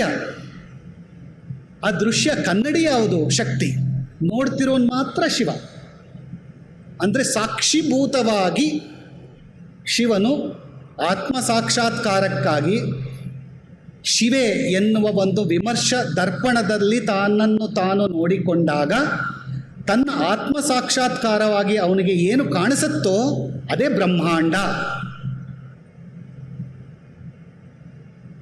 ಅರ್ಥ ಆಯ್ತಾ? ಸೊ ಆ ಬ್ರಹ್ಮಾಂಡದಲ್ಲಿ ನಾವು ಅಂದರೆ ಸಿಕ್ಕಾಕೊಂಡಿದ್ದೀವಿ. ನಾವು ನಮ್ಮ ಒಳಗಿರೋ ಬ್ರಹ್ಮಾಂಡ ನಿಜ ಅನಿಸ್ತಿದೆ, ಆದರೆ ಶಿವನಿಗೆ ಗೊತ್ತು ಇದು ಬರೀ ರಿಫ್ಲೆಕ್ಷನ್ ಅಂತ. ಅವನ ರಿಫ್ಲೆಕ್ಷನ್ ಅದು. ಶಿವನ ರಿಫ್ಲೆಕ್ಷನ್ನೇ ಎಷ್ಟು ಚೆನ್ನಾಗಿದೆ. ಓ ನಾನು ಎಷ್ಟು ಚೆನ್ನಾಗಿದ್ದೀನಿ, ಓ ಇದು ನಾನಾ, ಏಕೋಹಂ ಬಹುಶ್ಯಾಮಃ, ನಾನು ಹೀಗಿದ್ದೀನಾ, ನಾನು ಒಂದೊಂದು ದಿನ ಒಂದೊಂದು ಲೀಲೆ ಒಂದು, ಓ ನಾನು ಹೀಗಿದ್ದೀನಿ, ಓ ಜೀವಾತ್ಮರನ್ನು ನಾನು ಇವತ್ತು ಮಾಡಿದೆ, ಓ ಇವತ್ತು ಇಷ್ಟು ಪ್ರಾಣಿಗಳನ್ನ ನಾನು ತಯಾರು ಮಾಡಿದೆ ಅಂತ ನೋಡ್ಕೋತಾ ಇರ್ತಾನೆ. ಅಂದರೆ ಒಬ್ಬ ಫಿಲಮ್ ಡೈರೆಕ್ಟರು ಒಂದು ಸ್ಕ್ರಿಪ್ಟ್ನ ಮಾಡಿ ಒಂದು ಫಿಲಮ್ನ ತೆಗೆದು ಆ ಫಿಲಮ್ನ ಪ್ರೊಜೆಕ್ಟರೆಲ್ಲ ನೋಡ್ತಾ ಇದ್ದಾನೆ. ಅವನಿಗೆ ಗೊತ್ತು ಅದು ಅವನ ಫಿಲಮ್ಮು, ಅವನಿಗೆ ಗೊತ್ತು ಅದು ನಿಜ ಅಲ್ಲ. ಫಿಲಮ್ ನೋಡ್ತಾ ಇದ್ದಾನೆ ಅವನು, ಆದರೆ ಫಿಲಮ್ ಒಳಗಡೆ ಇರೋ ಕ್ಯಾರೆಕ್ಟರ್ಸ್ಗೆ ಗೊತ್ತಿಲ್ಲ. ಅದಕ್ಕೆ ಹೇಳೋದು ಕಪಟ ನಾಟಕ ಸೂತ್ರಧಾರಿ. ಬೊಂಬೆಯಾಟವಯ್ಯ ಬ್ರಹ್ಮಾಂಡವೇ ಆ ದೇವನಾಡುವ ಬೊಂಬೆಯಾಟವಯ್ಯ ಅನ್ನೋದಕ್ಕೆ ಇದು ನಿಜವಾದ ಅರ್ಥ. ಅರ್ಥ ಆಯ್ತಲ್ಲ? ಸೊ ಮಾಯೆ ಎನ್ನುವುದು ವರ್ಚುವಲ್ ಅಂತ. ಯಾರಿಗೆ ವರ್ಚುವಲ್? ಇದು ವರ್ಚುವಲ್ ರಿಯಾಲಿಟಿ. ಯಾರಿಗೆ? ಶಿವನಿಗೆ. ಮಾಯೆ ಒಳಗಡೆ ಸಿಕ್ಕಾಕೊಂಡಿರುವಂತಹ ಫಿಲಮ್ನಲ್ಲಿ ಸಿಕ್ಕಾಕೊಂಡಿರೋ ಪಾತ್ರಧಾರಿಗಳಿಗೆ, ನಾಟಕದಲ್ಲಿರುವ ಪಾತ್ರಧಾರಿಗಳೇ ನಾವು ಪಾತ್ರಧಾರಿಗಳು ಅಂತ ಗೊತ್ತಿಲ್ಲ, ನಾವು ನಿಜವಾಗ್ಲೂ ಬದುಕ್ತಾ ಇದ್ದೀವಿ ಅಂತ ಅನ್ಕೋತೀವಿ. ಆದ್ದರಿಂದ ಹೇಳೋದು ಬ್ರಹ್ಮ ಸತ್ಯ ಜಗನ್ಮಿಥ್ಯ. ಶಿವನ ಪರ್ಸ್ಪೆಕ್ಟಿವಿಂದ ಬ್ರಹ್ಮ ಸತ್ಯ, ಶಕ್ತಿಯ ಪರ್ಸ್ಪೆಕ್ಟಿವಿಂದ ಶಕ್ತಿಗೂ ಗೊತ್ತು ಬ್ರಹ್ಮ ಸತ್ಯ, ನಾನೇ ಮಿಥ್ಯ ಅಂತ ಅವಳಿಗೂ ಗೊತ್ತು. ಆದರೆ ಮಿಥ್ಯೆಯ ಒಳಗೆ ಸಿಕ್ಕಾಕೊಂಡಿರೋರಿಗೆ ನಮಗೆ ಅದೇ ಸತ್ಯ ಅಂದ್ಕೊಂಡಿರ್ತೀವಿ. ಸೊ ಈ ಮಿಥ್ಯೆಯಿಂದ ನಾನು ಬಿಡಿಸಿಕೊಳ್ಳಬೇಕಾದರೆ ನಾನೇನು ಮಾಡಬೇಕು ಅಂದರೆ ಶಿವನು ತನ್ನನ್ನು ತಾನು ಹೇಗೆ ನೋಡಿಕೊಳ್ಳುತ್ತಿದ್ದಾನೋ ಹಾಗೆ ನನ್ನನ್ನು ನಾನು ಆತ್ಮ ಸಾಕ್ಷಾತ್ಕಾರ ಮಾಡಿಕೊಂಡಾಗ ಮಾತ್ರ ನಾನು ಶಿವನ ರೀತಿ ನನ್ನನ್ನು ನಾನು ನೋಡಿಕೊಳ್ಳಬಹುದು. ಕರೆಕ್ಟಾ? ಅಂದರೆ ನಾನೂ ಕೂಡ ಒಂದು ವಿಮರ್ಶ ದರ್ಪಣವನ್ನು ಇಟ್ಟುಕೊಳ್ಳಬೇಕು. ನಾನೂ ಕೂಡ ಸಾಕ್ಷಿಭೂತವಾಗಿ ನನ್ನ ನಿಜ ಸ್ವರೂಪವನ್ನು ನಾನು ತಿಳಿದುಕೊಳ್ಳಬೇಕು. ಲಲಿತಾ ತ್ರಿಪುರ ಸುಂದರಿಯ ಧ್ಯಾನದಿಂದ ಮಾಯೆಯ ಆವರಣವನ್ನು ಕಳಚಿ ನನ್ನ ಒಳಗಿನ ನಿಜವಾದ ವಿಮರ್ಶ ದರ್ಪಣವನ್ನು ನಾನು ಅದರ ಕೊಳೆಯನ್ನು, ಆವರಣ ವಿಕ್ಷೇಪವೆನ್ನುವ ಕೊಳೆಯನ್ನು ತೆಗೆದಾಗ ಮಾತ್ರ ನನ್ನ ಸ್ವಸ್ವರೂಪದ ಅರಿವು ನನಗಾಗುವ ಸಾಧ್ಯತೆ ಇದೆ. ಆಗ ನಾನು ಹಾಗೆ ಮಾಡಿಕೊಳ್ಳಬೇಕಾದರೆ ನಾನು ಜಾಗೃತ್, ಸ್ವಪ್ನ, ಸುಷುಪ್ತಿ ಮೂರೂ ಅವಸ್ಥೆಗಳಲ್ಲೂ ಸಾಧ್ಯವಿಲ್ಲ. ಶಿವನ ಅವಸ್ಥೆಯಾದ ಶಿವನು ಯಾವಾಗಲೂ ತುರಿಯಾತೀತದಲ್ಲಿ ಇದ್ದಾಗ ಮಾತ್ರ ಅವನಿಗೆ ಸ್ವಸ್ವರೂಪದ ಅನುಭವವಾಗುತ್ತೆ. ನಾನೂ ತುರಿಯಕ್ಕೆ ಹೋದಾಗ ಮಾತ್ರ ನಾನು ಮಾಯೆಯು ಕಳಚಿ ವಿಮರ್ಶ ದರ್ಪಣವು ಸ್ವಚ್ಛವಾಗಿ ನನಗೆ ಕಾಣಿಸುವ ಕಾರಣದಿಂದ ನನ್ನ ಆತ್ಮ ಸಾಕ್ಷಾತ್ಕಾರವು ನನಗೆ ಮಾಡಿಕೊಳ್ಳಲು ಆಗುತ್ತದೆ ಎನ್ನುವುದು ಸೌಂದರ್ಯ ಲಹರಿಯ ತಿರುಳು. ಇಷ್ಟೇ, ಸುಲಭ ಆಯ್ತಲ್ಲ. ಇದಕ್ಕೆ ನಾವು ಕೊಂಕಣ ಹೀಗೆ ತಿನ್ನೋದು ಬೇಡ, ಹೀಗೆ ತಿನ್ನೋಣ ಇನ್ಮೇಲೆ. ಇದು ಕಾಮಕಲಾ ಸ್ವರೂಪದ ನಿಜವಾದ ಅರ್ಥ. ಎಷ್ಟು ಚೆನ್ನಾಗಿದೆ ನಮ್ಮ ವೇದಾಂತ. ಇನ್ನು ಸುಲಭ ಆಗಿಬಿಡುತ್ತೆ, ನಿಮಗೇನು ಕಷ್ಟ ಇಲ್ಲ ಎಲ್ಲದು ಅಲ್ವಾ. ಈಗ ಈ ಮಹಾಬಿಂದು ಮೊದಲು ಸೃಷ್ಟಿಯಾದಾಗ ಪರಬ್ರಹ್ಮ ತತ್ವವಾದ ಮೊದಲ ಏನು ಬಂತು ಅದು ಮಹಾಬಿಂದು. ಅದಕ್ಕೆ ಹೋಗೋಣ. ಈಗ ಮಹಾಬಿಂದು ಆಗೋಗಿದೆ, ಸೃಷ್ಟಿ ಆಗೋಗಿದೆ, ಸೃಷ್ಟಿಯಲ್ಲಿ ಇದ್ದೀವಿ ನಾವು.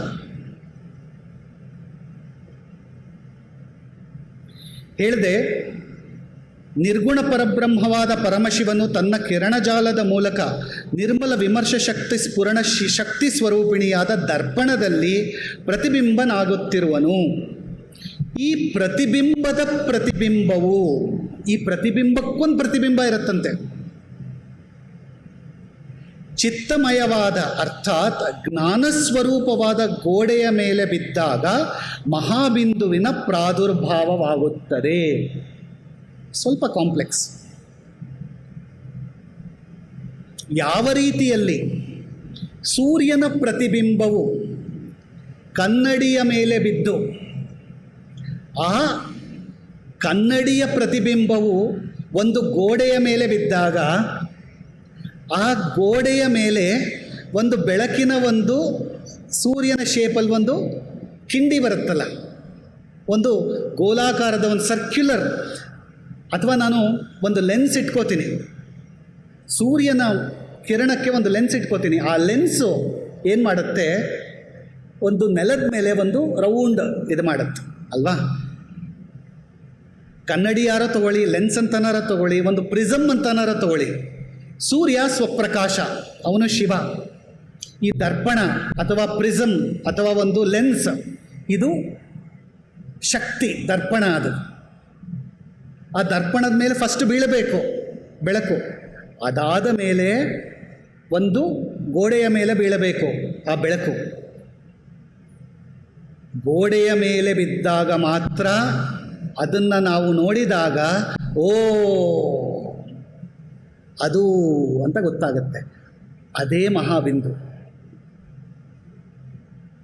ಅಂದರೆ ಶಿವನ ಬೆಳಕು ಶಕ್ತಿಯ ಮೂಲಕ ಹರಿದು ಚಿತ್ತವೆನ್ನುವ ಚೈತನ್ಯಾರ್ಘ್ಯ ಸಮಾರಾಧ್ಯ ಅಂತ ಬರುತ್ತಿಲ್ಲ. ಚಿದಗ್ನಿಕುಂಡ ಸಂಭೂತ, ಅದೇ ಮಹಾಬಿಂದು. ಚಿತ್ ಎನ್ನುವ ಅಗ್ನಿಯಿಂದ ಹುಟ್ಟಿದವಳು.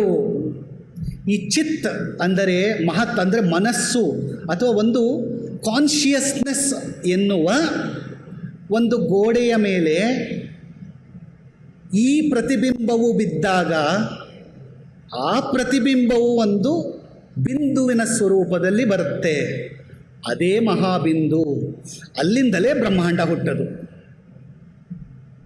ಶಿವನೂ ಅಲ್ಲ, ಶಿವನ ಆತ್ಮ ಸಾಕ್ಷಾತ್ಕಾರಕ್ಕಾಗಿ ಅವನ ಬೆಳಕು ಶಕ್ತಿ ಎನ್ನುವ ಕನ್ನಡಿಯ ಮೇಲೆ ಬಿದ್ದು ಅದು ಚಿತ್ತವೆನ್ನುವ ಗೋಡೆಯ ಮೇಲೆ ಪ್ರತಿಬಿಂಬವಾದಾಗ ಮೂಡುವ ಒಂದು ಬಿಂದುವೇ ಪ್ರಪಂಚದ ಸೃಷ್ಟಿಯ ಆದಿಕಾರಣವಾದ ಮಹಾಬಿಂದು. ಎಲ್ಲಿಟ್ಟಿದ್ದಾರೆ ನೋಡಿ ಅಲ್ವಾ. ಯಾವ ರೀತಿಯಲ್ಲಿ ಸೂರ್ಯನ ಪ್ರತಿಬಿಂಬವು ಕನ್ನಡಿಯ ಮೇಲೆ ಬಿದ್ದು ಆ ದರ್ಪಣದ ಪ್ರತಿಬಿಂಬವು ಗೋಡೆಯ ಮೇಲೆ ಬಿದ್ದಾಗ ಒಂದು ಬೆಳಕಿನ ವರ್ತುಲ ರೂಪದ ಬಿಂದುವು ಕಾಣುತ್ತದೆಯೋ, ಅದೇ ರೀತಿಯಲ್ಲಿ ಮಹಾಬಿಂದುವಿನ ಗ್ರಹಣವೂ ಕೂಡ ಆಗುತ್ತದೆ ಎಂದು ಹೇಳಿರುವರು. ಅಂದರೆ ನಮಗೆ ಮಹಾಬಿಂದುವಿನ ಗ್ರಹಣವಾಗಬೇಕು, ದೃಗ್ದೃಶ್ಯ ವಿವೇಕ. ಅಂದರೆ ಮಹಾಬಿಂದು ಇದೆಯೋ ಇಲ್ಲವೋ ಹೆಂಗೆ ಗೊತ್ತಾಗುತ್ತೆ? ಮಹಾಬಿಂದು ಹುಟ್ಟಿತೋ ಇಲ್ಲವೋ ಅಂದರೆ ಚಿತ್ತವೆನ್ನುವ ಗೋಡೆಯ ಮೇಲೆ ಬಿದ್ದಾಗ ಮಾತ್ರ ಮಹಾಬಿಂದು ಇದೆ ಎನ್ನುವ ಒಂದು ಗ್ರಹಣವು ಸಿಗುತ್ತೆ ನಮಗೆ. ಇಲ್ಲದೇ ಇದ್ದರೆ ಶಿವಶಕ್ತಿಯರ ಅವ್ರ ಪಾಡಿಗೆ ಅವ್ರು ಇರ್ತಾರೆ. ಒಂದು ಕ್ರಿಯೇಷನ್ ಅಂತ ಆಗಬೇಕು ಅಂದಾಗ ಚಿತ್ತರೂಪಿ ಗೋಡೆಯ ಮೇಲೆ ಈ ಬಿಂದುವು ಬೀಳಬೇಕು. ಅದನ್ನು ಹೇಳಕ್ಕೆ ಒಂದು ಶ್ಲೋಕ ಇದೆ, 4ನೇ ಶ್ಲೋಕ. ಇದು ಮಹಾಬಿಂದುವಿನ ಸ್ವರೂಪವನ್ನು ಹೇಳುತ್ತೆ. ಪರಶಿವ ರವಿಕರ ನಿಕರೆ ಪ್ರತಿಫಲತಿ ವಿಮರ್ಶ ದರ್ಪಣೆ ವಿಶದೆ ಪ್ರತಿರುಚಿ ರುಚಿರೆ ಕುಡ್ಯೆ ಚಿತ್ತಮಯೇ ನಿವಿಶತೆ ಮಹಾಬಿಂದು. ಅರ್ಥಾತ್ ಪ್ರಕಾಶೈಕ ಸ್ವಭಾವದವನಾದ ಪರಶಿವ ಭಟ್ಟಾರಕ ರೂಪದ ಸೂರ್ಯರಶ್ಮಿಗಳ ಸಮೂಹದ ವಿಮರ್ಶರೂಪಿ ಸ್ವಚ್ಛ ಮುಕುರದಲ್ಲಿ ಸ್ವಸ್ವರೂಪ ಅವಲೋಕನದ ರೂಪದ ಪ್ರತಿಫಲನವು ಆಗುವುದರಿಂದ ಅದರಿಂದ ಉತ್ಪನ್ನವಾಗುವ ಪ್ರತಿಪ್ರಕಾಶದ ಮೂಲಕ ಸುರಮ್ಯವಾದ ಚಿತ್ತರೂಪಿಯಾದ ಗೋಡೆಯ ಮೇಲೆ ಮಹಾಬಿಂದುವು ಪ್ರಕಾಶಿತವಾಗುತ್ತದೆ. ಈ ಮಹಾಬಿಂದುವೇ ಶ್ರೀಚಕ್ರದ ಆದಿಮೂಲವಾದ ಸೃಷ್ಟಿ ರಹಸ್ಯವಾದ ಬಿಂದುವಿಗೂ ಮೊದಲು ಸರ್ವಾನಂದಮಯ ಚಕ್ರಕ್ಕೂ ಮುಂಚೆ ಬರುವ ಮಹಾಬಿಂದು. ಇದಾದ ಮೇಲೆ ಬ್ರಹ್ಮಾಂಡವೆನ್ನುವ ಹಿರಣ್ಯಗರ್ಭವೆನ್ನುವ ಮಾಯೆ ಎನ್ನುವ ತತ್ವವು ಬಂದು ಇಡೀ ಬ್ರಹ್ಮಾಂಡವು ರಚನೆಯಾಗುತ್ತದೆ. ಇಲ್ಲಿಗೆ ಮುಗಿಸೋಣ. ಅಧಿಭೌತಿಕದಿಂದ ಅಧಿದೈವಿಕದಿಂದ ಆಧ್ಯಾತ್ಮಿಕ ಅನ್ನೋ ನಿಜವಾದ ಅರ್ಥ ಸಿಕ್ತು ಅಲ್ವಾ? ನಮ್ಮ ಒಳಗಡೆ ನಾವು ಏನಿದ್ದೇವೆ, ಬ್ರಹ್ಮಾಂಡವು ಹೇಗೆ ಸೃಷ್ಟಿಯಾಗಿದೆ, ಶ್ರೀಚಕ್ರ ಎಂದರೆ ಏನು, ಅದರ ಮೂಲ ಏನು, ಬ್ರಹ್ಮಾಂಡದ ಮೂಲ ಏನು, ಇದು ನಮ್ಮ ಸನಾತನ ಪರಂಪರೆ, ಇದು ನಮ್ಮ ಕೊಡುಗೆ. ಈ ಕೊಡುಗೆನ ನಮ್ಮ ಮುಂದಿನ ಪೀಳಿಗೆಯವ್ರಿಗೆ ತೊಗೊಂಡು ಹೋಗೋ ಜವಾಬ್ದಾರಿ ನಮಗೆ ಸೇರಿದೆ. ಇಲ್ಲದೇ ಇದ್ದರೆ ಬರೀ ಇನ್ಸ್ಟಾಗ್ರಾಮ್ ನೋಡ್ಕೊಂಡಿರ್ತಾರೆ ಅವರು. ನಮಸ್ಕಾರ.